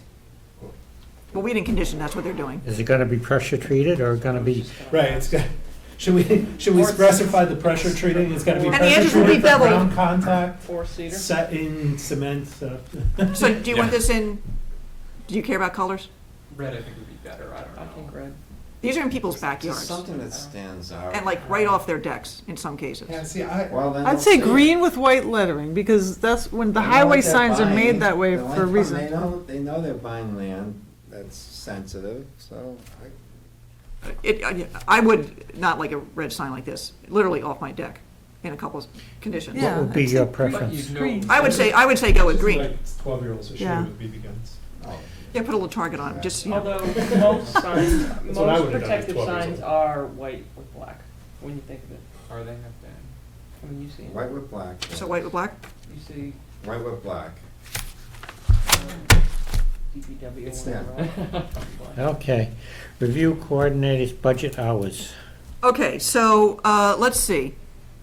Amy can stop now, because she's worked so I much gotta go. and had a long vacation. Basically, unpaid. Yeah. I'm at, I am 74% expended, where I should be 65% expended. So, let's see, what has to happen? I think for this year, I could probably fudge it, you know, I'll just, the grant really pushed me over. That was a good 60 or 70 hours, and that adds an hour, you know, a week, it adds up over the course of time. I mean, for the Williams But property? what does budget mean? Yeah, but see, there's gonna be so many more My salary. inspections. I think it's gonna be. So between now and June 30th, I either have to work less, or, and I haven't been able to talk to Bonnie about the last piece of this, she needs to do a transfer to pay for it. Given the magnitude of the projects that we've seen, I think it would not be unjustified to. Do a transfer? Okay, so let me talk to Bonnie about that piece of it, and then the You next, want James to contact I her? mean, we need this done and we need it done right, and we can't do it without Amy's help, so. but, Yeah, I bet we so could. that's the one piece of it, so that's for fiscal year 2017. And then the other piece is in 2018, is putting in a different, because I misunderstood what was being asked of me in the budget, so it was still 20, so you probably want to up that budget. What do you mean it was still 20? Well, I was sick the first year. My contract was for 25, you know, that was like the maximum. My first year I was sick, so I was doing 20, so that kind of became the new average, in Oh. a sense. I see. But as I got better, I was doing more work, and And as we've seen, we need that. And But also also being our from the applicant- private sector, I'm used to doing the work I need to do. So, you know, I wasn't thinking the way I should be thinking. But also, the amount of projects has increased as well, so. I mean, Right, so I said it was threefold: the increase in development activity, the passage of the bylaw regulations, which is adding a lot more, and the special projects, which would be like the Williams thing, So do we have to redoing vote the for order transfer conditions. It and could see if be, it's approved? I think so. So I would make a motion that we vote for transfer, and bring that to Bonnie, and if not Keith or Jim can, talk to them. That's my motion. I'll Do I hear a second it. second? Okay, all those in favor? Aye. And I would like to. and so you want to make the same thing for the budget for 2018? Yep. And I, well, Yeah, because we. increase put the hours back to what they were, she was originally signed up for. Right. Yeah. So can I have a motion to that effect? I'll make So a moved. motion to A second? increase, as stated. All those in favor? I'll make something up. Okay. And I would like to close this hearing, or, I'm sorry, Wait a can I have one, all right, Steve Marsh's tree. I believe I mentioned this one before. It's one of those lots over at the south end of Fort Hill where the house is in Acton, but it goes down into Littleton. And I mentioned this, I don't know, probably a month or so ago, a neighbor called and complained because the hay bales are exactly 100 feet, so they didn't have to file with us, and I went out there and paced it with them. But Steve said there was a tree that was falling down, and it's a pretty good-sized tree. So the contractor had taken it down. And this is why I asked if, like, you want to do a tree policy and all this stuff. So nothing ever came of it, so they took down a tree in the buffer zone without any approval. And Ken McDonald, the Fort Pond Associates, is pretty pissed off about I it. like the idea of having a policy, for sure. I think that's one thing that. I actually looked into it, and there's really not much you can do about it. If someone's taking down a tree, they need to come in. I thought there was a provision in there, but there really isn't. We should make one and then have them come in and they're gonna have to replan, which we've gone through. And the guy, I'm not sure if it's the same property right next to it, John Bergeron, wants to come in for a dock. So maybe just do a site walk of everything at the same time. Okay. And Steve wants to schedule, I have to change the schedule because we can't meet on May 1st. And signs and, CPC has prepared a parcel prioritization. Have you seen that? No, we asked for a letter. Yeah, for so. that, but, I mean, we prepared a letter asking for that. Right, okay, so I don't know how you wanted to handle this. And for example, this would be the kind of special project that if I got involved in, it's gonna start taking time. So, That's, not an option. And I'm also happy not to start taking, but, it's your properties. yeah, so we were actually looking to do this for the open space and recreation plan, because the selectmen had asked us to kind of look into it last summer. It's basically us coming up with a list of properties in order of like, which one we should buy first. Currently owned properties or prospective properties? Prospective properties. It's like your inventory. So, I mean, that would mean coming up with criteria and, actually forming a list of what we'd like to kind of look at, which. I thought you didn't want to do a specific list. It's kind of, I don't know. Here, We if don't anybody want wants to to look offend at it. anybody at the same time. so- Anna, that's the letter, so. I think that's a vital idea. I mean, consider that we're gonna tap CPC funds for the Williams property. Pretty heavily. Yeah, I mean, by tap, I mean, we're gonna empty the bank account for conservation. And though that happens to be a valuable property, I think it makes sense to put those in context, so that the next time we have $1 million to spend on a property, we don't spend it on a third-rate property. Yeah. We, as the town. So this is more like a task force or subcommittee to do that. Yeah. So we need a couple of members to do that. And I just- think with Amy's time right now, she can consult on it a little bit, but I just feel like she's so busy. I think, it's, a task force could probably get it done, of maybe, representatives from a few different committees. I agree. I just want to make sure you guys know what was going on. Okay, sorry, that was it. Okay, I'd like to adjourn the meeting He learns fast, very good. at 10:20. 34. 34. I'll second. All those in favor? Aye. Now go shut the damn switch off. Say it after you. Okay. Now we